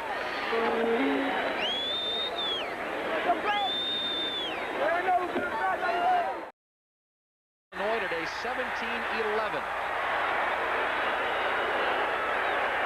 And we'll get to the Southeast scores. A big upset in the ACC. Clemson defeated North Carolina State 29-19. Back east. And we'll try to duck in some of the other scores. As we mentioned, Florida State defeated LSU 27-16 tonight. Tulsa over Memphis State 12-7. And I'll find that other score of interest as we look at about 3,000 college football games today. Texas Tech beat Rice 40-20, and Texas A&M defeated Houston 27-18. All right, we're ready to go in the second half. Finally, Miami won the toss, deferred, and now will receive the ball to start the second half. Ball comes down to Darrell Spencer. Somebody made a shirt string tackle. I believe it was Jay Phillips, or a shirt tail tackle, I should say. And we're underway again. Keyshawn Johnson down on the play. And so we start with a stoppage here in the second half. Well, that's Arizona's first kickoff. Kirchhoff didn't boot that ball real well or very deep. Miami gets a decent return over the 20 into the 25. So far in the ball game, I don't know of any injuries that have knocked anybody out of the ball game. So hopefully for Arizona's case, Keyshawn Johnson, outstanding cornerback. Johnson, who made the play, hanging on for dear life, and then he's met by a bunch of blue shirts. Could have been his own folks that hit him. It looks like he got kicked in the shin, and hopefully that's all it is. Well, that's been the picture of the year, and you don't want to wear out that statement. However, it has become true. The trainers are on the field constantly this year. 17 starters out, some of them for the season, one of them for a career. And onward we play. In the second half, 19-2 in favor of the Hurricanes. Gino Torretta gives to Patton. He's met soundly on first down. We'll see about the spot. Mike Scurlock, a freshman, came up to make the hit. Talking about all the freshmen, the Wildcats, but this year, how many freshmen they use now, Coach? Well, 10 true freshmen they have played. We compared that to Miami. Miami has one true freshman, Riley, who was a teammate of Charlie Camp, who's the linebacker for Arizona. That's Right down at Bishop Shaw High School. Probably one of the outstanding linemen in the country, and he's playing a little bit for Miami. On second down. Give again. This time is inside to Larry Jones. Jones twists and turns ahead very close to the first down. Mike Scurlock again with the tackle. Jones has had an outstanding night tonight so far. Well, he has. Arizona really has handled Patton better than they have Jones. Jones is much like McGuire, the starting running back for the Miami Hurricanes, who's out of this ball game. McGuire is voted the top fullback in the nation. Preseason All Big East. As you know, Miami is in the Big East Conference for the coming year. They pick an all-conference team, and they're basing their conference champion on how they're ranked in the national polls. They're not going to base it on how they play against other potential conference members, but Pittsburgh, Syracuse, Rutgers, West Virginia, Temple, and those schools. And Miami is ranked #1 right now in the Big East Conference. They're leading it because of their national ranking of #2. You saw the measurement. You only have to have some of the molecules of the football over the line. First down for Torretta. The give is inside to Jones. Boy, does he accelerate well. He's picked up maybe 8 yards. It'll bring up second down. Now Heath Bray is writhing in what was the Miami, or what was the Arizona backfield, now Miami's backfield, where they'll huddle. Here comes the trainer again. So Heath Bray started the year as a safety, played last year as a safety, and had to move up as an inside linebacker at 6'3", 209 pounds. And that'll tell you legions about a Pac-10 school with a 209-pound linebacker. Well, they moved him to outside linebacker this week, and the coach has indicated he won't be back at inside linebacker anymore. So Coach Tomey's coming out. Here's a guy that's tough, leads the team in tackles, or was tied with Bowie up till this ball game. Well, I hate to be the harbinger of bad news so many times, and we'll make this mention first, but Barry Julian, who is starting at tight end tonight, has torn an anterior cruciate, will be gone for the season. What's new? Back to Arizona Stadium right after these messages. 2. And falling down with the football, no fumble. Larry Jones slipped, knee went down, they whistled it dead. Fans were seeing the play with their hearts and thought it was a fumble. You know, I think earlier in the ball game, and then the fumble Arizona made that Miami recovered was similar, the ball contacted. So I think they have a reason to maybe feel the same kind of a fumble here. Questioning the consistency of the calls, perhaps. I'll repeat the message we had just a moment ago before we took the break about Arizona tonight. Let's see. I think that's a result of all the injuries Arizona's had. You know, they had to call timeout to stop the clock because they didn't have enough people on the field. And now they had too many on the field, so they used a timeout. All right, to repeat the bad news, Barry Julian was playing for Richard Griffith. Richard Griffith will have his knee cut on Wednesday. He's one of thousands of Arizona players who are wearing a pair of jeans in their jersey tonight. Julian plays in back of Griffith, and now Julian is out for the year. Torn anterior cruciate on the right knee. Make it 18 starters down this season. We are told now that Mike Bundy, a tackle, now puts on another jersey. Mike Bundy started in number 62 tonight, but this is typical of Arizona. Now he wears number 84 because now this second team right tackle is the fourth team tight end. Go figure that. By the way, in case you're wondering, he's a 6'6", 287-pound tight end, so you better stay out of his way. Well, they can play Roderick Lewis over there, too. He's played some tight end. He's played some defensive back. He was in earlier in the half for Julian when he first got bunged up. Wild year for the Wildcats, and I'm sure the Wildcats will be delighted to take the October month off their calendar and throw it in the wastebasket. Wrong year to have the schedule that they had in the month of October. All right. Trevor delivers on the strike to Horace Copeland, who is brought to the turf right immediately after he gets the first down. Darrell Morrison and Bobby Rowland make the stop. So first down on a simple out. Pretty good cushion by Morrison. He was dropping to pick up the inside receiver to protect. Copeland recognized the defense and pulled up, got the quick out. Hurricanes and trips to the far side, give it to Jones. Jones battles, stays on his feet, and finally brought down. Larry Jones having a great night tonight at Arizona Stadium.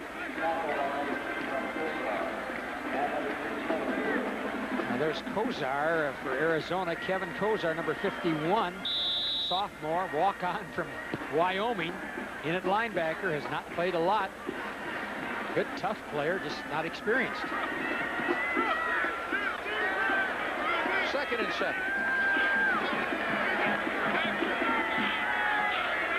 Jones, the lone setback, stays in the block. Fire out to Darrell Spencer.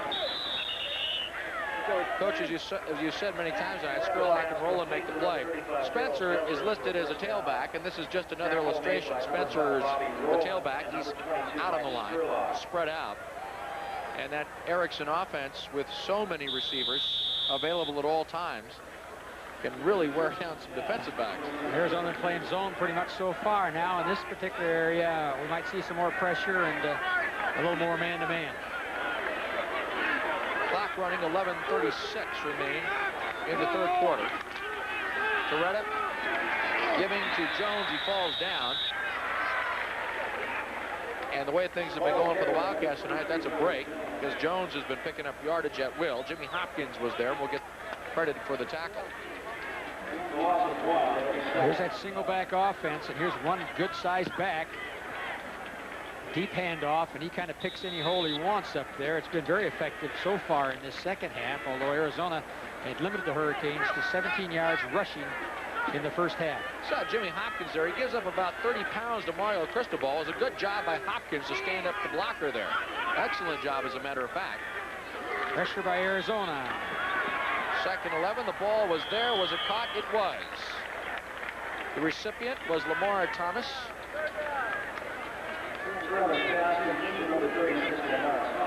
It'll bring up a 3rd down and 5 for the Hurricanes. Well, you're all alone out there one-on-one with a very, very quick sprinter-type receiver. But you have to throw the pass quick, and of course the defender can stay pretty close to them, and Arizona's been successful with that pressure every once in a while. That's about what he averages a game, 35 passes, 210 yards. They've been throwing about 287 yards a game, 11th in the nation. Well, he's been averaging about 55% of his throws. That one hit the tail end of Williams, I believe. Darrell Spencer was the intended receiver. And we will see Mr. Huerta. So Carlos Huerta. We mentioned at the top of the program, holds the NCAA record for consecutive point-after touchdowns. In fact, he holds 12 career records at Miami. I think there's only one left on the break. Well, he punches that one wide. I'm guessing Arizona was offside. That's probably going to give him a first down, maybe. They'll take care of Huerta's miss, too. It was 4th and 5. It'll depend on the spot. Of course, that'll move the ball down to about the 22-yard line. So even if it is 4th and inches, you would figure that Erickson's crowd would go for the first down. We'll see. 6 men on the line on the offense. Offside on the defense. Penalties, offset, replay, 4th down. He's still going to get another chance either way. Do it again. Well, for Huerta now, that becomes important for him. He missed a field goal tonight. That was his 3rd miss of the year. I beg your pardon, that was his 2nd miss of the year. This would have been his 3rd. Yep. He's going to get another chance. Don't give him another chance. They do, he does. And the Miami Hurricanes go in front of the Arizona Wildcats by a count of 22-2. 3 field goals by Carlos Huerta tonight. He's the leading scorer for the Canes.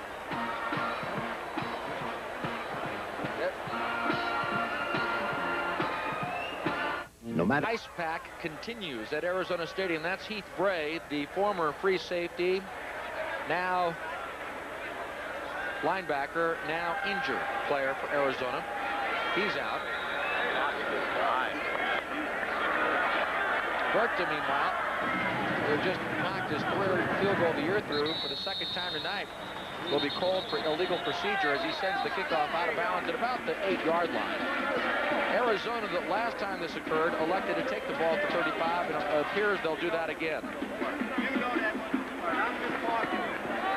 Makes it real easy for special teams when you kick it out of bounds. It does. You know, Arizona.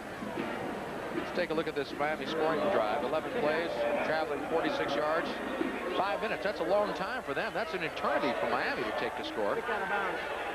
You're right. They really haven't had a chance to get any big plays. That one big pass play. And as far as running plays, Arizona's done a pretty good job. But Arizona, on the other hand, very difficult time moving the football. Miami still has not given up a rushing touchdown this football season. Okay, the Wildcats come out in the eye.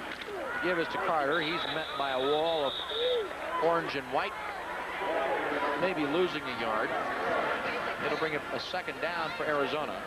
Well, that's what the way they came out to start the ball game. And of course, Arizona has not run much from the eye. They've been an option team up until these last couple of ball games.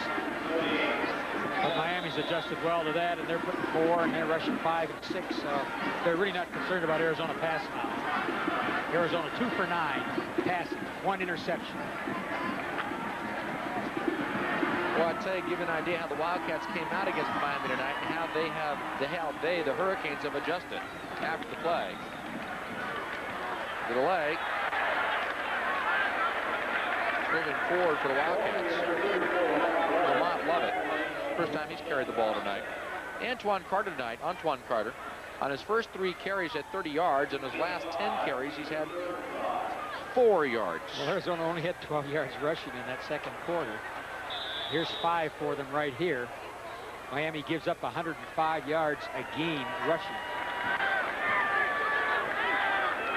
Passing down for Arizona. 3rd and 5. Billy Prickett, the senior, with his second start ever. Gives out to the right. That goes nowhere. Adam Grand will soon be on the field for the Wildcats. Rusty Medeiros and Darren Smith combined to make the stop.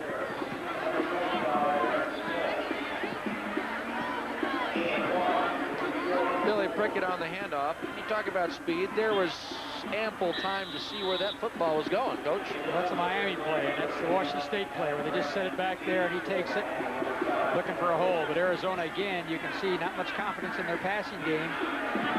Almost relying on the run against this Miami defense. Almost an impossibility for them. Adam Grand will get this one away from about the 30-yard line. Sends it down to Kevin Williams near the sideline. And Williams is brought down on the crossfield punt inside the 30-yard line. So after returning one for a touchdown earlier, Williams is contained inside the 30-yard line. The attendance tonight, 53,349, largest crowd of the season. Here to see the Miami Hurricanes. Also the traditional family weekend here. Used to be called Parents' Day years ago. Now they're called Family Weekend. So a big house watching an exceptional football team, and the hometown team just quite frankly outmanned right now. Playing well on defense so far. Tough burden to carry. On first down. They're going to air it out, and it's caught. Did he hang on? Of course he did. Williams with an outstanding reception. And Torretta delivers right on the money. Keyshawn Johnson was along with him. Big pickup for Miami. That'll be a first down inside the 35-yard line. Another look at it. A good setup, first down play, and just vertical right between the zones. Keyshawn gets caught with 2 men in that area. Has to make a choice. Williams. Unbelievable speed. Great throw and a great catch. Outstanding at both ends. 7:25 remain. With lots of room is Torretta. Nope. Discretion the better part of Valerie. Saw that first down mark and said, no, I don't want Keyshawn Johnson to give me a whack, so he goes out of bounds about 2 or 3 yards short of the first down. Well, Spurlock, inside linebacker for Arizona, had a great shot at him and just ran right by him. He just went too quick. Not under control and couldn't make the tackle. Another big play for Miami. 19 for 37. Arizona's 2 for 9 in the passing department. Well, Miami's been in the red zone just one time tonight. They've been inside Arizona's 20 just once, so they're knocking on the door again. On the 26. Here's Johnson. Make that Williams. That's the only time he carries the ball is on those reverses, and that's the first reverse we've seen tonight. Arizona's put that into their offensive package. We haven't seen it run. I think the penetration of Miami is just too much to make it effective. And there's Scurlock again. This is a tackle. They had a chance to make a big play. One of the dynamics, and we've seen this as a pattern before. You've got a lot of freshmen, true freshmen, playing all game long without a rest. And around the middle of the third quarter into the fourth quarter, you see the missed tackles. They are simply out of energy. Well, one possession, 3 downs and out. The burden on the defense is just too much. And Martin Patton too much to cover. Right out of the backfield. Untouched into the end zone, and the Hurricanes out to a 28-2 lead now.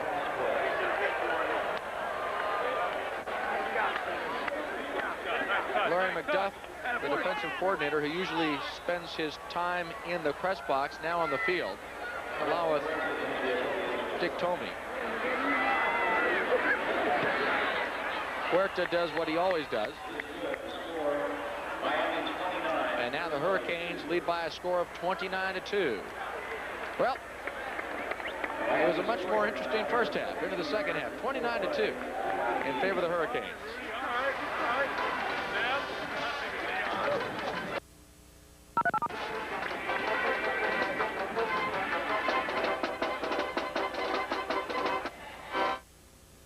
Meet Martin Patton. He just scored a touchdown for the University of Miami. Patton, a sophomore. And the gentleman to his right, Gino Torretta, threw it to him. Enjoying their evening in the desert. As the kickoff from Huerta is allowed to dribble through the end zone. Well, since Torretta and Patton have become such close friends, let's watch them in action. Patton, running back, out of the backfield in the delay. The zone dropped back. He filled the gap. And with his good speed, you just can't catch him. That's more of a typical Miami scoring drive, 58 seconds. You're right. How many 11 times they've scored under a minute in a scoring drive? 12 now. 12th time this season they've done that. Arizona, 1 possession in this half, 3 downs and out. Making a good point a moment ago, Coach, that Arizona came out in that first quarter with every gadget that they could achieve in the first period. As the throw is completed outside, good catch at the other end by Terry Vaughn. So Prickett goes to Vaughn. But after the initial success of those things, Miami makes the adjustments. They got great personnel. That pretty well shuts it down, although this is a good pass play from Prickett. All right, great catch over here by Vaughn. 3rd completion of the night, 3 for 10. First pass of the second half. Charles Farms on the coverage there. Well, Miami's lost one of their cornerbacks. He's been hurt, and Farms has moved over to take that spot. He's been the number 2 strong safety, right. But again, good safety. 2nd and 2. The give is to Carter. It depends on the mark. I think they're going to stop him about an inch or 2 short of the first down. Jesse Armstead, one of the few linebackers in all of football to wear the number 1, makes the stop. Well, those 3 linebackers, 2 outside linebackers and that middle linebacker, you know, a lot of people feel they're the best in the country, the best set linebacker. Excellent quickness, strength, just tough to handle. Big down here for Arizona. And they squirt Prickett through for the first down. Armstead again with the stop for Miami. And Arizona picks up a first down, and the Arizona defense breathes a sigh of relief. A little possession time. That's their first down of the second half. That's not bad yardage on a little sneak right there. I'm sure coaches are going to ask the Arizona coach, well, who's got the best defense, Washington or Miami? Miami's defense a little more basic. They don't have to do much blitzing or changing because of their strength. Washington's defense is an entirely different kind of a defense. It'd be a great match. On the draw, they give the ball to Gilbert. Gilbert doesn't really go anywhere.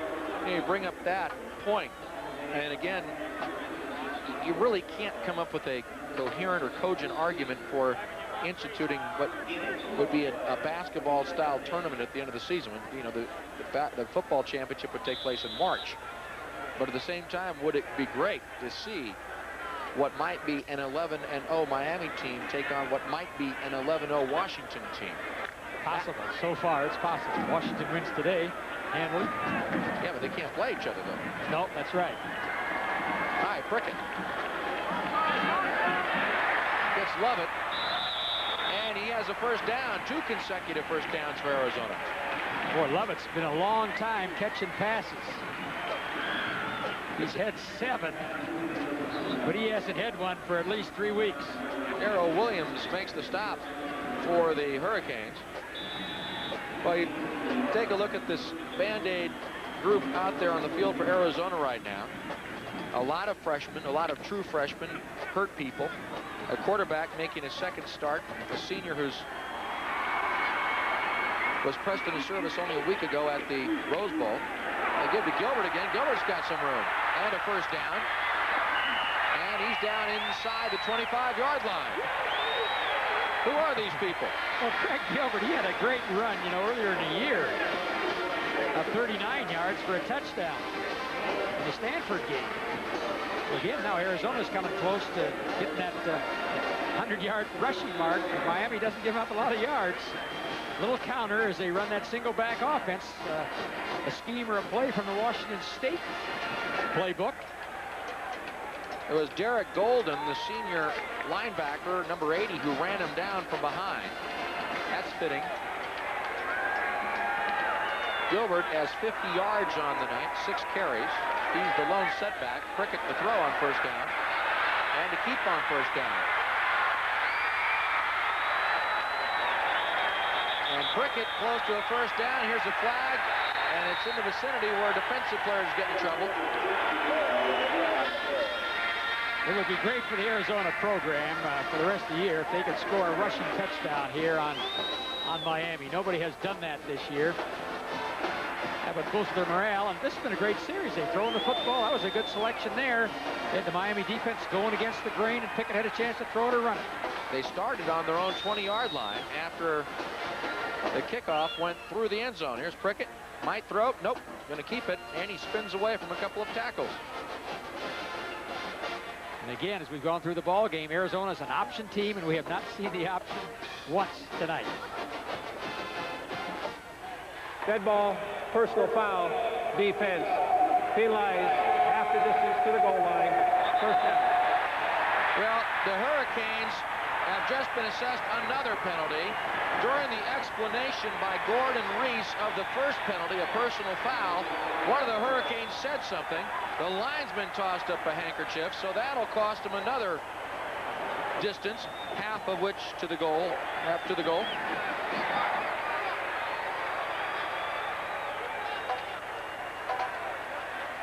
You know, Miami's had a lot of flack thrown at their program through the year, and especially after that Cotton Bowl win last year against Texas.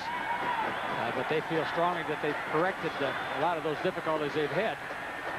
Excellent football field. They'd like to demonstrate a little bit.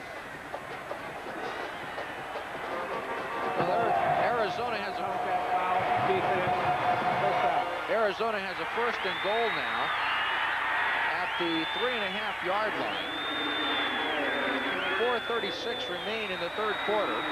Arizona comes out in their traditional I-bone. Prickett at quarterback. They give to Gilbert. Inside, Gilbert picks up 1, maybe 2 yards before he stopped just shy of the goal line.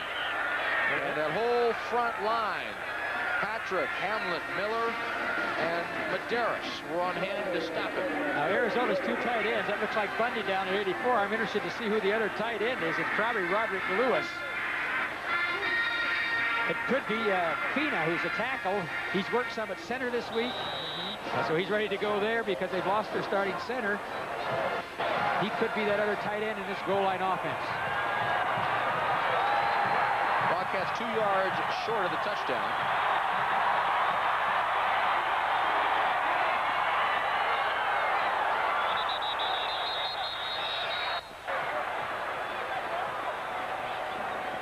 That went nowhere.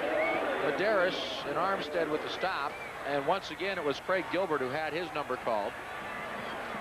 That'll bring up a 3rd down and goal for the Wildcats, still at the 2-yard line. Mark Lunsford, who quarterbacked at Arizona in the red shirt, sending in some sentiment, if not the play. Ibone again for Arizona. Love it. Charles Farms made the stop. And there's no way the Wildcats go after a field goal at this point. They've come too far right now. Well, that's a tough 2 yards. I don't know if they can run the football at Miami between the tackles. No one else has been doing it. Nobody else has. You're right. Everybody else is healthy. Coming wanted a timeout. Where they go instead? Inside. Here's Gilbert. Gilbert a forward, and do they get it? Yep.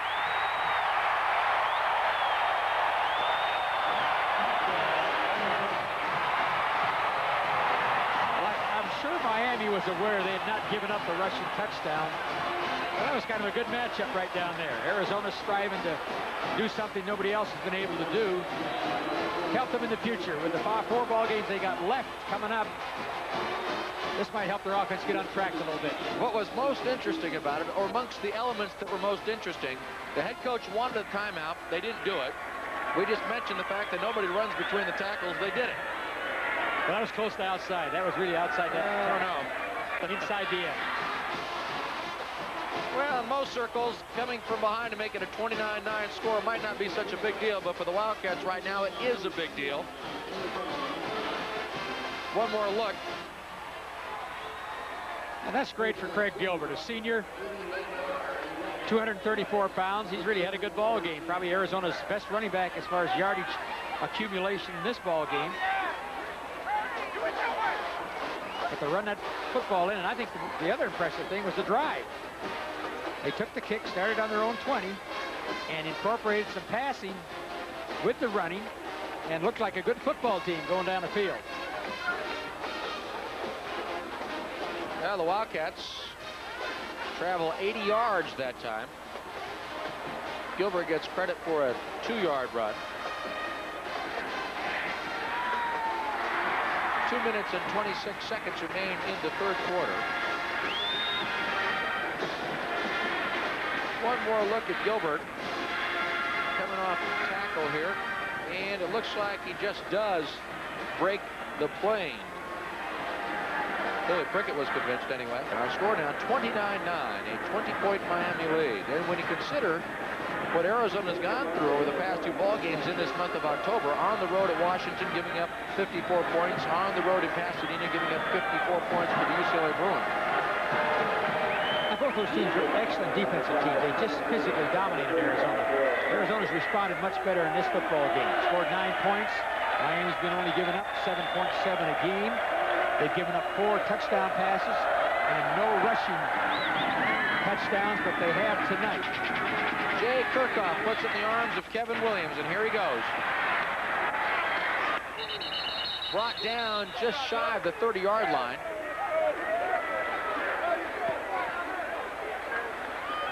And Williams is stopped.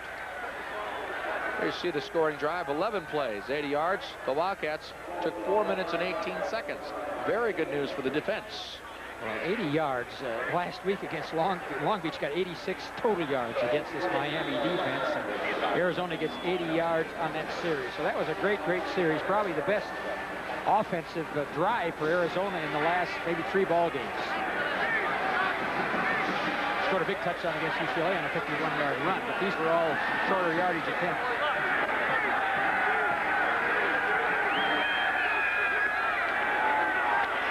give. Off tackle. Stop made by Jimmy Hopkins. The ball carrier was Martin Patton. Both teams have run the football a little bit better in this third quarter. Especially Arizona on that last drive.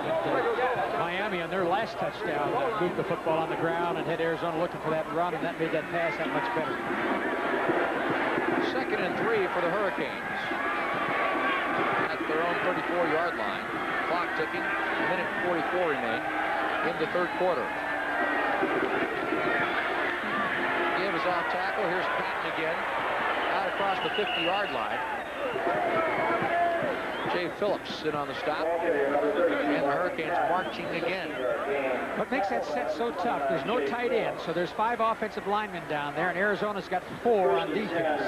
So they have that advantage, and they're covering those wide receivers on each side, so it really opens up the middle of that defense.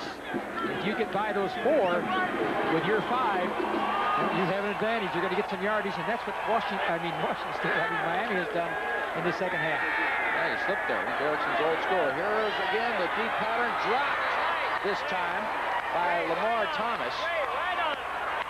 And Torretta once again was right on the money.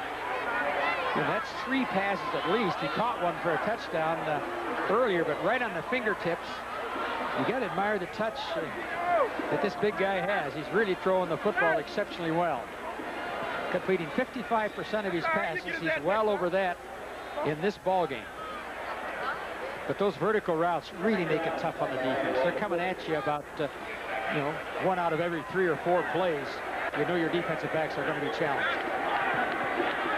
2nd and 10 at the 50. Tripped up in the backfield is Larry Jones. Might have got back to the line of scrimmage. This is not the first time that this team, of course, has played in this state. It has not been a pleasant place for Miami. They've never played ASU or the U of A.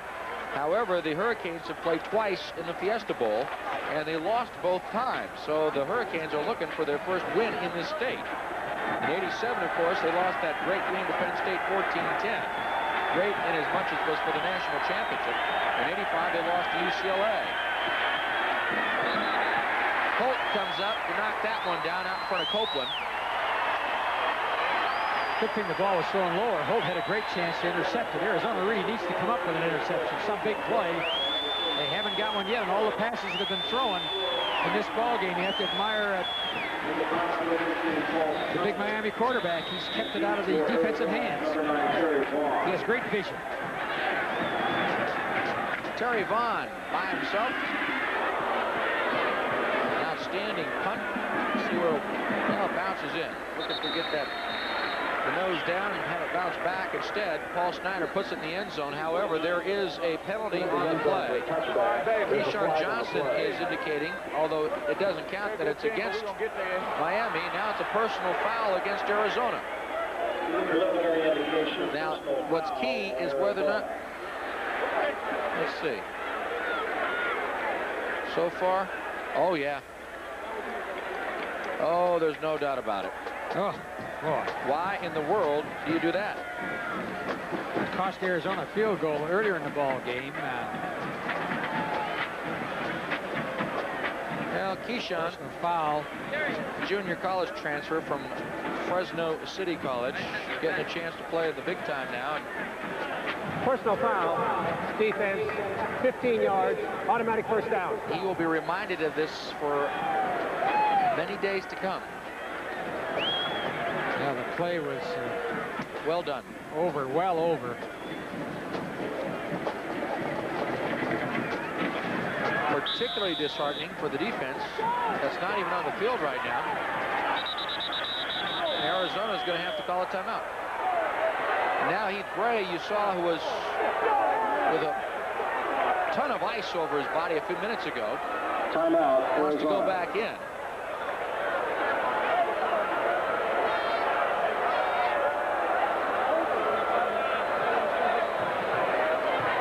Sure what type of injury. We have not heard what type of injury he had, whether it was just bruised or winded or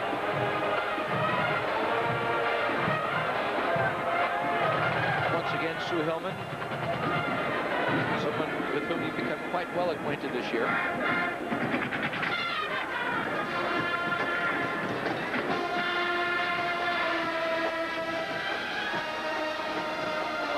Well, it cost Arizona some points the last time they were penalized on a 4th down situation.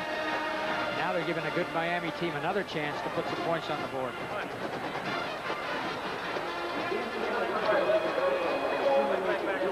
All right, there are 22 seconds remaining, as you see, in the 3rd quarter. 29-9 is our score. The Wildcats with 1 timeout left in the football game. And Keyshawn Johnson with a dead ball foul that has cost Arizona's defense a good stop. Instead, it'll be 1st down for the Hurricanes on the 35-yard line. They try to run Patton outside. Ty Parton comes up from his tackle spot, went well down the line with him, and made the play. Miami usually doesn't run wide unless they run a reverse. Usually that one set running back is between the tackles and up the middle on delays and deep handoffs. That time he just scooted along the line of scrimmage looking for an opening. Holding against the Hurricanes. That'll back them up just a little bit. You know, it's interesting. We mentioned at the top of the show, and of course with Dennis Erickson there, it figures that what I'm about to say will continue. When you think of certain college teams, you think of certain positions. For instance, at USC, it's the tailback position. And of course, Holding, offense, still 1st down. we look at more work done on the sideline. When you think of Miami football, you will long remember the great quarterbacks, and it appears that Gino Torretta is right on target with the rest of them. He's big, strong, he's a very good passer. 116 yards of penalties so far tonight between the two teams. Go back to George Myra, Jim Kelly now at the Buffalo Bills, Bernie Kosar at Cleveland, Vinny Testaverde, Tampa Bay, Steve Walsh down at New Orleans, and on it goes. And on he goes. Deep again goes Torretta, and deep out of bounds he goes. Gino's looking for Darrell Spencer down there. Well, you know, some passing teams, and we talk about passing teams in the Pac-10 like Stanford and Cal are short passing teams. They go for those 5- and 6-yarders and kind of pick it to death. But here's a team that mixes it up, and that, I feel, makes them so great. All right, we got a timeout. No, we've got an end of a quarter. Same thing. We played 3 in Tucson. We'll have the 4th one coming up for you right after this timeout.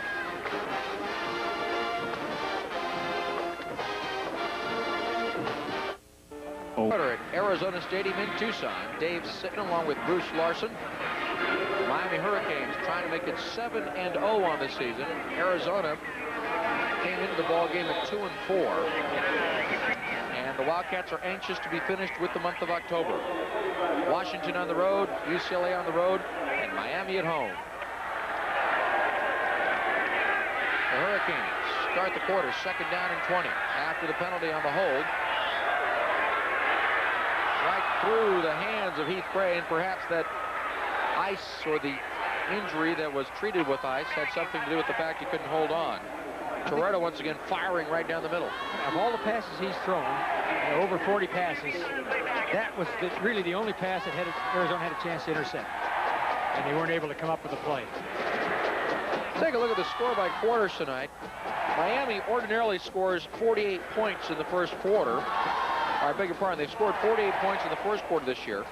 They've scored 88 in the 2nd and 45 in the 3rd. So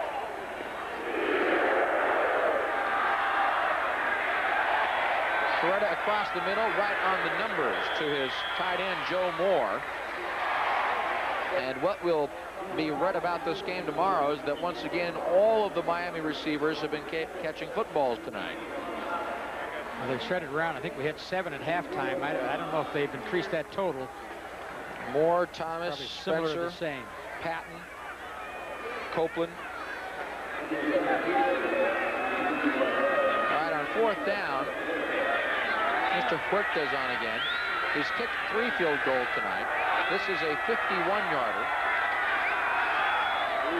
He's got plenty of leg, and he hits the posts. Well, his career long is 52, and he had a chance to make that one. He's going to get slapped in the head a bunch of times. You certainly can't fault the kicker for that. 51 yards, and he hits the iron. You were comparing programs, and you were talking about the great quarterbacks out of Miami. Presently, they have 42 players on NFL rosters. You know, that ranks up there with USC, 1 or 2 in the nation. Arizona, I think, maybe has 5 or 6, so you can see the difference in the caliber of players in the program and the depth of the program. I'll have it checked just to make sure I'm not making up things. That's not a bench anymore. That's the infirmary down there. Antoine Carter gets back to the line of scrimmage as we resume. I was going to make the point, Coach, in support of what you're saying. I think of that 87 team that lost to Penn State. I think 26 of them. Well, of the 2 teams, I think there was a total of... Yeah, out of that ball game went on to the National Football League. Armstead and Barrow were in on that stop. Most of the players come from Florida. 58 on this squad. Yep. 7 from Pennsylvania and then about 7 from Texas. So that's an interesting national phenomenon, too. Prickett looking for somebody to throw to. Goes outside and gets James Bullock. And are they ruling this an interception or what? Just took the ball away from him. Yep. A steal for Smith. Well, we'll check it out right now. All right, there's Bullock. They want a touchdown because the ball really was never on the ground. Bullock I think he just took catches it it out of his hand. Well, he'd be down right there. So even if he did steal it, the call was correct that he was down. I think the Wildcats might have a good point in saying, was he down when the ball was stolen? However, Darren Smith does come up with the football for the Hurricanes. One more look. All right, live. The hit. Now it looks like he did it just about right. Back to live action. The Wildcats read the run, and they pounce on Larry Jones. So it'll be a 3 to 4 yard loss for Miami. Again, I think the Arizona coaches are going to be pleased with the aggressive line play of Arizona. They just physically dominated in the Washington and UCLA games, and now they've come back and pretty well. The line of scrimmage has been a good battle. They haven't been dominated on defense or offense.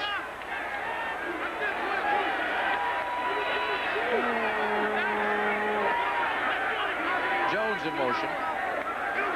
Sort of all by himself in the backfield now.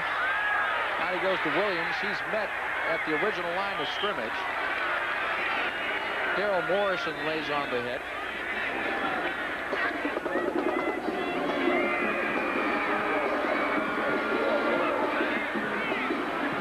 Watch Chiretta again. Again, an automatic blitz. Heath has come back pretty strong. Now, Heath's a hitter. That's the reason he's in the lineup. They got to find someplace to play, and that's why they play in so many different positions. Now he's back at strong safety in this series, or this set, playing for Bowie. 12 minutes remain in the game. 3rd and 9. Chiretta. 2 deep zone for Arizona underneath. Dumps it to Coleman Bell, who takes everybody down inside the 10-yard line. So jump on board Coleman Bell for a ride.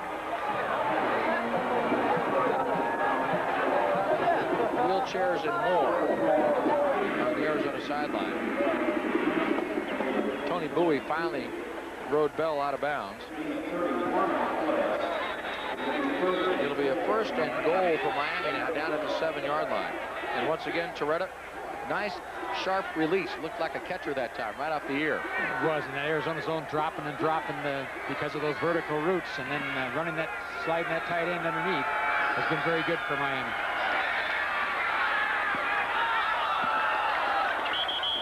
Hey, Charge, I mentioned a catcher, short release like a catcher. Well, I should bring everybody up to speed on the baseball game in case you've been in a cavern somewhere. Kirby Puckett broke up the World Series tonight, Game 6, with a home run in the 11th inning, and they're going to go 7. Just a great series. Identical series to 1987. You know, people listening to this ball game down in Miami, Mario Cristobal down the 2nd time tonight. So we hope he's all right. But Miami has an outstanding baseball program under Ron Frazier, so they might be interested in this. In the last 2 times, Minnesota's been tied up in that World Series. Matter of fact, Arizona personnel in the baseball program have had a hand in it. Back in '65, Jerry Kindall was an infielder for the Twins. In '87, when the Twins won the 7th game, former Wildcat Joe McGrain for the St. Louis Cardinals made the start. And tonight, Scott Erickson, a former Wildcat, made the start for the Twins, who were victorious 3-2, and they go 7. They'll go 1 more tomorrow night. Cristobal will go more sometime soon. As I mentioned, it was the 2nd time tonight he's been shaken up.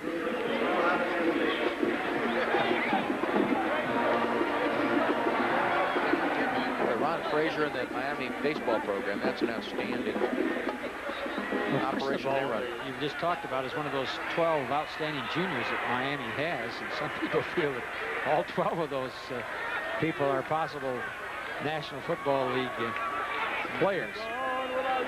But they've rotated their offensive line. They've been rotating their defensive line pretty much, so they have great depth on both sides of the football.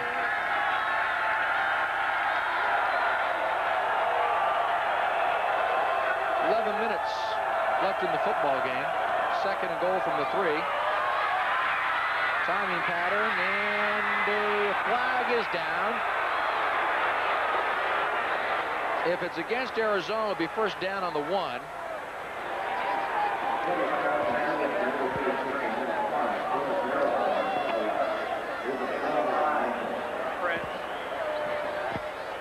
And it's a matter of waiting to find out exactly the referee's interpretation. Daryl Morrison was the Wildcat involved. It was a great touch pass, and again, when Arizona or Miami's gone to that no back offense, or ghost as Arizona players refer to it, they have a special defense called for it. Pass interference, defense in the end zone. Ball will be placed at the 2-yard line. 1st and 10. 1st and goal. All right, 1st and goal at the 2 for the Hurricanes, as if they needed additional opportunity. Well thrown again. I think so. Almost makes a good catch again. Good hands. 2 backs in the backfield on this play. It's squirting right through for the touchdown is Larry Jones. They still haven't got the And this touchdown came as a result of a penalty on a punt.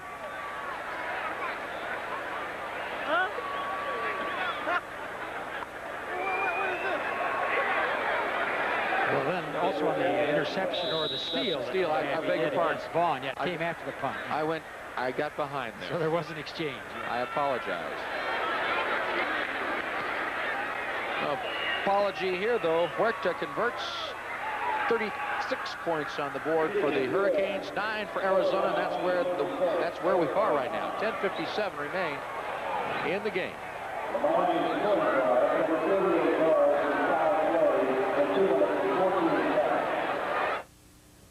Miami out in front of the Wildcats, and now as Miami gets into that upper reaches of the scoreboard, you wonder what they might do in the next 10 minutes or so. Kickoff from Huerta down to Vaughn. Vaughn picks it up out to the 20-yard line, and a little bit beyond that, out to around the 24-yard line before he's upended finally.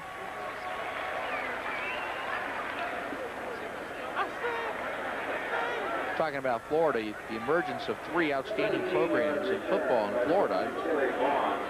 Florida State, Florida, Miami. The scoring drive, 5 plays, 38 yards, a little bit longer now, 2 minutes and 14 seconds after the steal. Well, they're right on their scoring average at 36. They're averaging 37.7 points a game. Arizona has been averaging 20 points a game. They're well below that with 9, but had an impressive drive last series they had. Prickett from the shotgun on 1st down, airs it out to Bullock, and he is hit.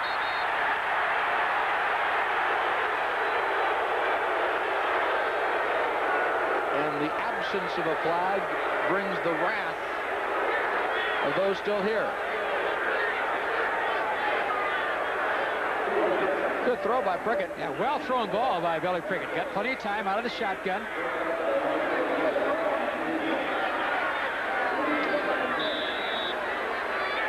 Both up in the air going for the ball, although the defender was behind him. Really doesn't matter what we think. Trips to the near sideline. A lot of track speed out there now. They go back inside. This is Carter. And Antoine breaks loose. He's got some space now. He's got some wheels, too. Carter fighting his way down inside the 15-yard line. Here comes a flag. Probably a face mask in there. Great run. And again, you see the speed of the Miami secondary that saves another rushing touchdown. Ryan McNeil was the Hurricane who flew down the field to get Carter. The preliminary indication, as you thought, Coach, would be a face mask against the Hurricanes. It's a 63-yard run by Carter. Great counter. Arizona lined up in a Miami set with 3 trips to the left and ran a counter back to the right to the short side. And McNeil, who has 4.4 speed, another one of those quick defensive backs for Miami. Well, now it's against Arizona. Personal foul. Grabbing the face mask. Offense. Pin line 15 yards from the spot. 1st and 10. Arizona. There's a face mask call against the Wildcats, so let's see if we can pick it up anywhere. Okay, there's Carter. Right there. He must have grabbed his face mask right there. We can't see it from this cut. The bizarre, the unusual is the regular here. Never seen that call before. Offensive face mask. You really don't have to coach that. You don't have to spend time telling your running backs not to grab the... And I think intentional, too. That's why the 15 yards. Usually on defense, unintentional, you get the 5. All right, it's a 1st down. Gilbert into the ball game. Arizona now will exercise their final timeout. So a tad bit disorganized. So as Arizona takes a timeout, we will too. Stick around. We've still got 10 minutes, 11 seconds remaining in this one.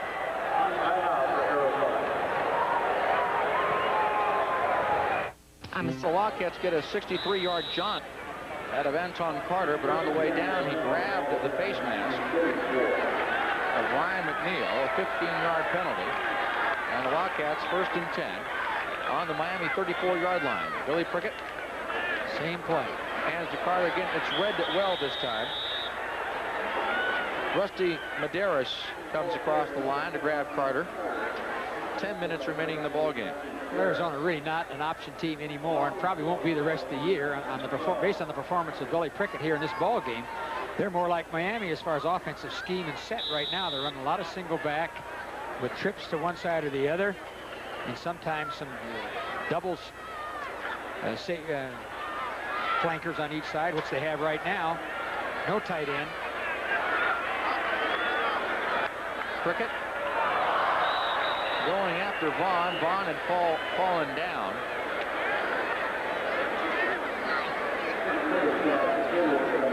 Tough call. Here he is. He's wide open and just tried to stop, and his tracks right there. He slips.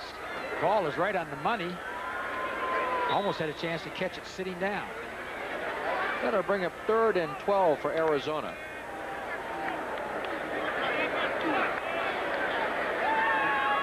Tough route now for Arizona. 12 yards, a little deeper pass. They've been throwing shorter passes throughout the night.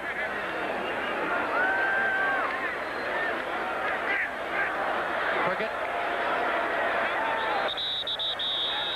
down at about the 35, 36-yard line.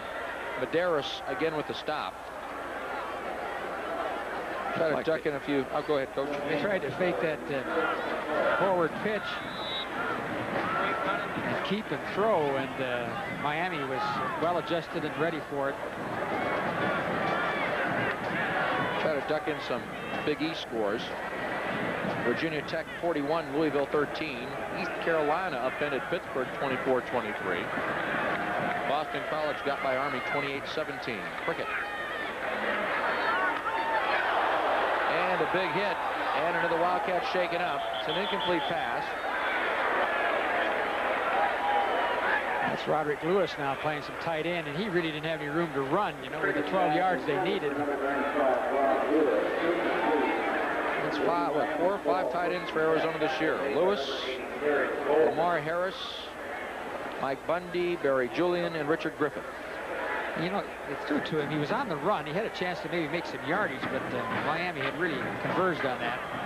And I don't think Billy Prickett picked it up. But on his performance tonight, I'm sure he's probably going to be the Arizona quarterback for the remainder of the year, unless he gets hurt. And I think the offensive scheme of Arizona will change to fit his package, which looks like single back, and they'll look more like Miami. Hopefully they can play like Miami out of that particular set. Well, the Hurricanes, again, boy, you like that out of Torretta. Torretta had about, 35 yards ahead of him where he could have run. He wanted to pass the ball. Great fake, and Jamil just really took out after the running back, because Miami's been hurting him with that particular maneuver. And as you indicated, he was all alone. He had plenty of time to pick his way and decide who he's going to throw to. And again, a good pass right in the hands. A couple more scores of note. Syracuse defeated Rutgers 21-7. Two Big East teams.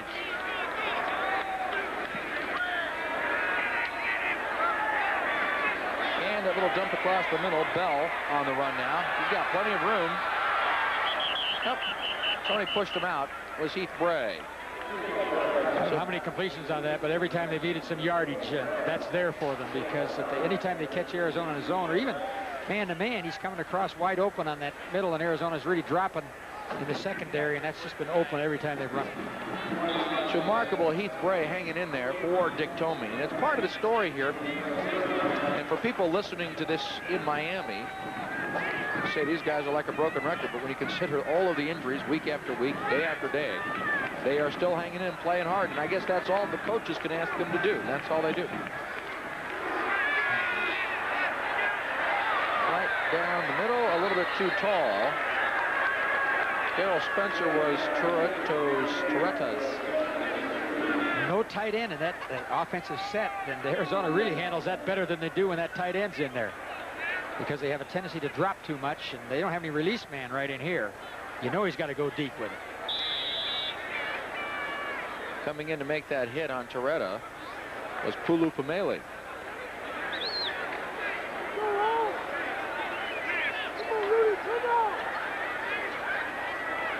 There are the numbers. 50%. He came in at about 55%. 5.55 was his percentage. A little quick in.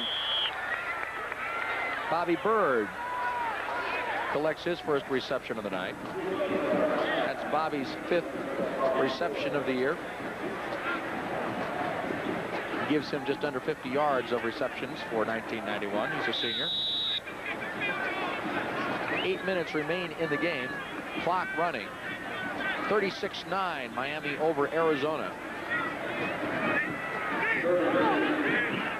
The tight end's in here. Be interesting to see if they drag him across the middle again. Instead, they give straight ahead.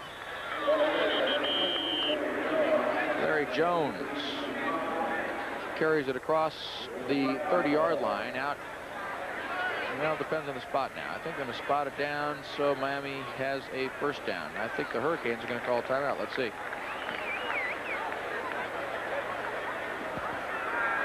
Illegal motion. Offense. Still third down. Well, it's a flag instead. Although, quite frankly, I'm looking for the flag. Doesn't make much difference. It brings up a 3rd down and 7 for the Hurricanes.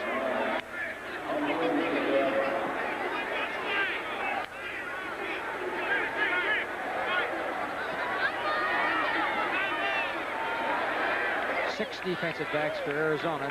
Tight end for Miami. Torretta under pressure. Let's see, was it a catch? The question is, was it a catch? It was, and the ball now belongs to Arizona. Keyshawn Johnson comes up with it. Horace Copeland caught the ball, and Johnson with the fumble recovery. Gets the first turnover for Miami, and coming late in the ball game. Arizona really needed to, on defense, get maybe 2 or 3 of these, but no interceptions against Torretta. Maybe call that an interception as a fumble comes after the tackle.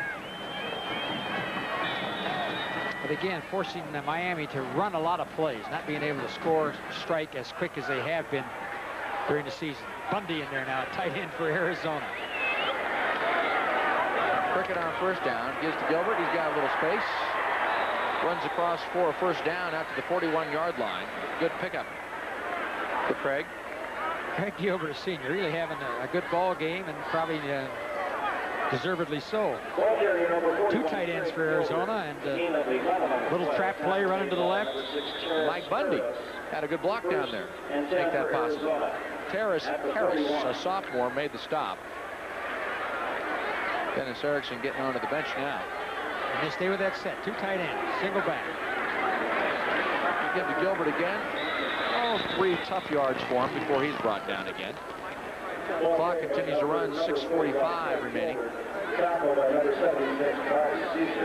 Mark Caesar out on the field with Anthony Hamlet. And Banquo McDuff. Well, of course, we got McDuff here. McDuff is the Arizona defensive coordinator. Larry McDuff. Yep, so we got 67 yards for Craig, not bad. Particularly career best. Well, it's not bad, particularly who he gained him against. This won't work. Well, when you figure Miami only gives up 100. Render unto Caesar what is his. Number 76, Mark Caesar, in on that stop. Miami only gives up 105 yards a game, and Gilbert has 60 of that, so that's pretty good. That's Frank Costa down in the bullpen right now. He's a freshman. He's played in 5 of Miami's 6 previous games, to give you an idea. Well, would figure. Costa is the heir apparent to the throne after Toretto leaves. And a good one. All the same mold. 6'3", 4, not the same weight. 6'4", 214 or 15. 6'4", 214. They pull him out of the same mold. And they got a Hale, a true freshman, who's on the traveling squad because they're down to 3 quarterbacks from Forte, who was battling Toretto for that starting the quarterback position, left the team and went to Rutgers. Out of the eye, Prickett.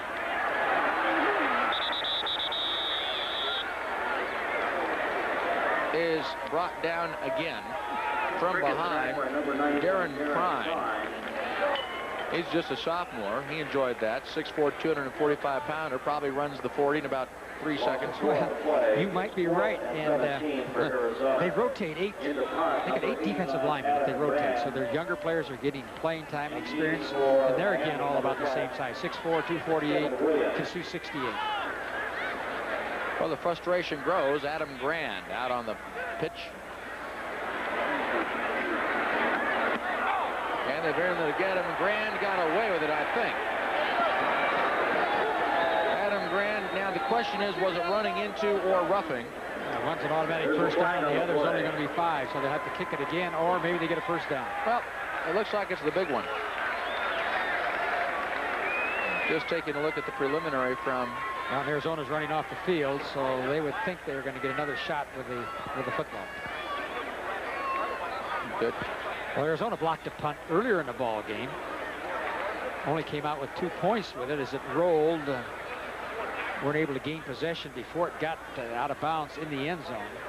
So ended up with 2 instead of 6, and that was early in the ball game, and that might have been a difference a little bit as far as scoring is concerned. 36-14. You don't talk about the points you read about in the newspaper. Personal foul, roughing the kicker, defense, 15 yards, automatic first down. But the mood around this particular community, and quite frankly, those who are interested in college football, was how many points would Miami score? After watching Washington and UCLA rack up 108 so far in the month of October, what could this Miami team do here tonight? Quite frankly, for Arizona to come off the field, if it stays 36 or somewhere in that neighborhood, it's not a bad night. Love it. With a couple of moves, and he's going to have another first down for the Wildcats inside Miami territory. Well, there's a running back that hasn't had a lot of opportunity this year because Arizona does have a stable of pretty good running backs. Three of them are hurt right now. This is a guy that had a pretty good ball game against USC last year for Arizona. 7 carries for 52 yards, and he's getting some playing time here in place of the true freshman, Antoine Carter. They're going to give it to Lovett again. And another gain for Lovett, a sophomore from Franklin High High School in Los Angeles. Well, next week, Miami gets West Virginia, a new member of that Big East Conference also, who lost pretty good to Penn State today. Miami has already beaten Penn State. Arizona homecoming against Oregon State. Miami fans and the coaching staff and the players have not had too many nail biters this year, that's for sure. I think they got a couple coming up. Yep. Get down to that schedule. Florida State. Pass is complete. Across the way to Lamar Lovett, the brother of Lamont Lovett. Well, one of them is catching passes, the other one is rushing for first downs. Another first down for the Wildcats. Go back offense right now, and this is probably what they'll use the rest of the season. In this third quarter and fourth quarter, they've been able to throw some passes, and I think that's a big plus with Billy Prickett. He's done a great job here tonight for Arizona. And the shuttle. This is Carter. Carter picks up about 8 yards inside the 20-yard line of Miami. Hamlet and Harris combined to make the stop. That'll bring up a second down and 2 for Arizona. You know, one of the interesting things we've tended tonight to marvel at Arizona's ability to gain yardage on the ground. However, they really have been doing pretty well at that. The average doesn't work out because they've had some big losses on the ground as well. And they have, and especially against Washington in that game. You know, half of their carries were no gainers, and here tonight they've had very few no gainers. All right, here's Lovett again. Fairly well read by Miami. We spoke too soon. Yep. They might have picked up 1 yard on that. We'll bring up a third down and 1 at the 15-yard line. But that's that delay counter that's been a very good play for them tonight. Gilbert and Carter check back into the ball game as Kerwin Francis and Matt Britton. A couple of guys getting a chance to play tonight on the road. I think the other thing for Arizona, they've been able to build some continuity in their offense. They haven't been able to do that the last 3 weeks. And I think that this should help them as they look to those next 4 ball games coming up.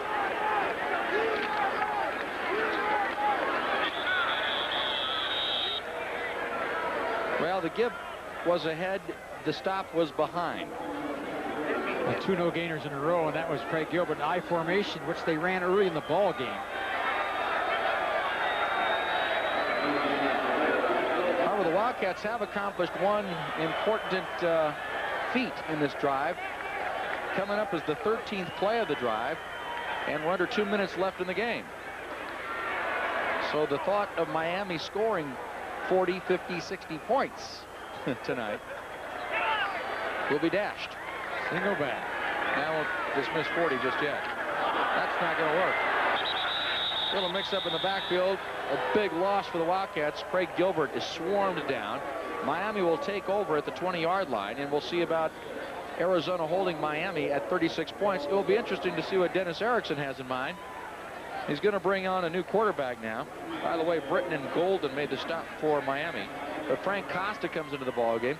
You won't want to bring a kid in necessarily just to sit on it. He wants to get some activity. Costa passes the ball at about 70% efficiency. He's 17 of 24. And what's scary about him is a freshman and second-string quarterback. Now let's see what he does on first down. Gives straight ahead. And the ball is lost. Arizona picks it up. Now they're rolling him down, I believe. Let's see. It appears that the back judge is going to rule the ball carrier down.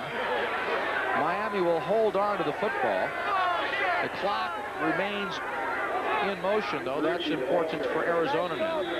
43 seconds remain in this one.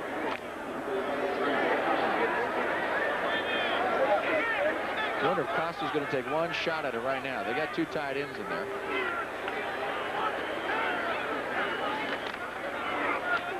The give is to Patton. Patton is upended at the 25-yard line. That might be it.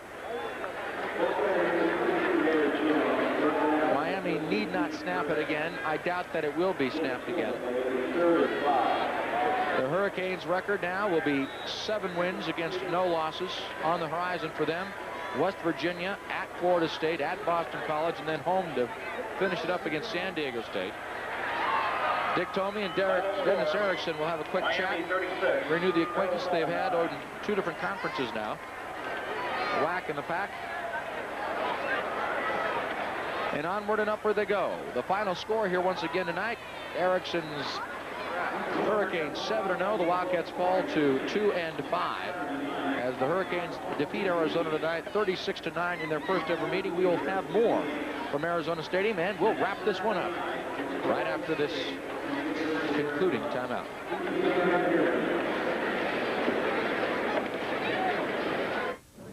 At Arizona Stadium tonight, the University of Miami makes history in their own right with their victory in the state of Arizona. As we mentioned earlier on tonight, the Hurricanes had lost in the Grand Canyon State both times in the Fiesta Bowl. They lost to UCLA back in '85, 39-37, and to Penn State in the national championship game back in '87. That final 14-10. You might recall that one very well. And tonight they get their win tonight over against the against the Arizona Wildcats by a final score of 36-9. And Coach, I guess the one saving grace for Arizona, although you do find out you've got more people hurt, Barry Julian will undergo surgery and be out for the season. Mike Bundy had to move across, so injuries stayed the same. But however, they did hold the Hurricanes to a reasonable amount of offense and move the ball at least for one good drive. I think that's the big thing for Arizona. They showed some progress. They were making some improvement, and that should help them. You see, they settled into some kind of an offense. So moving that ball, an 80-yard drive in the third quarter has to be a big plus. They were more physical. They haven't been as physical in the last 2 ball games against UCLA and Washington. That's a big plus for Arizona. So I think they can look ahead with some progress made here tonight against a very, very good football team. On the other hand, Miami comes in as heralded, big play team. Torretta shows us something as a quarterback, throwing some great passes under great pressure. Williams comes in as a punt returner and shows that he can return the punt. So big plays on offense. And then as advertised on defense, they were very, very aggressive and dominated the line of scrimmage, you know, when they needed to. They made the big plays on defense. So we saw something come from both football teams. You know, outstanding football game, really, from Arizona's standpoint, and a big win for Miami. Be interesting, too. Some people who want to make some discussion of this. The common opponent for Washington and Miami this year is the Arizona Wildcats. What will this game play into their discussions? It doesn't matter really to us right now. We will be back to Arizona Stadium after this final timeout.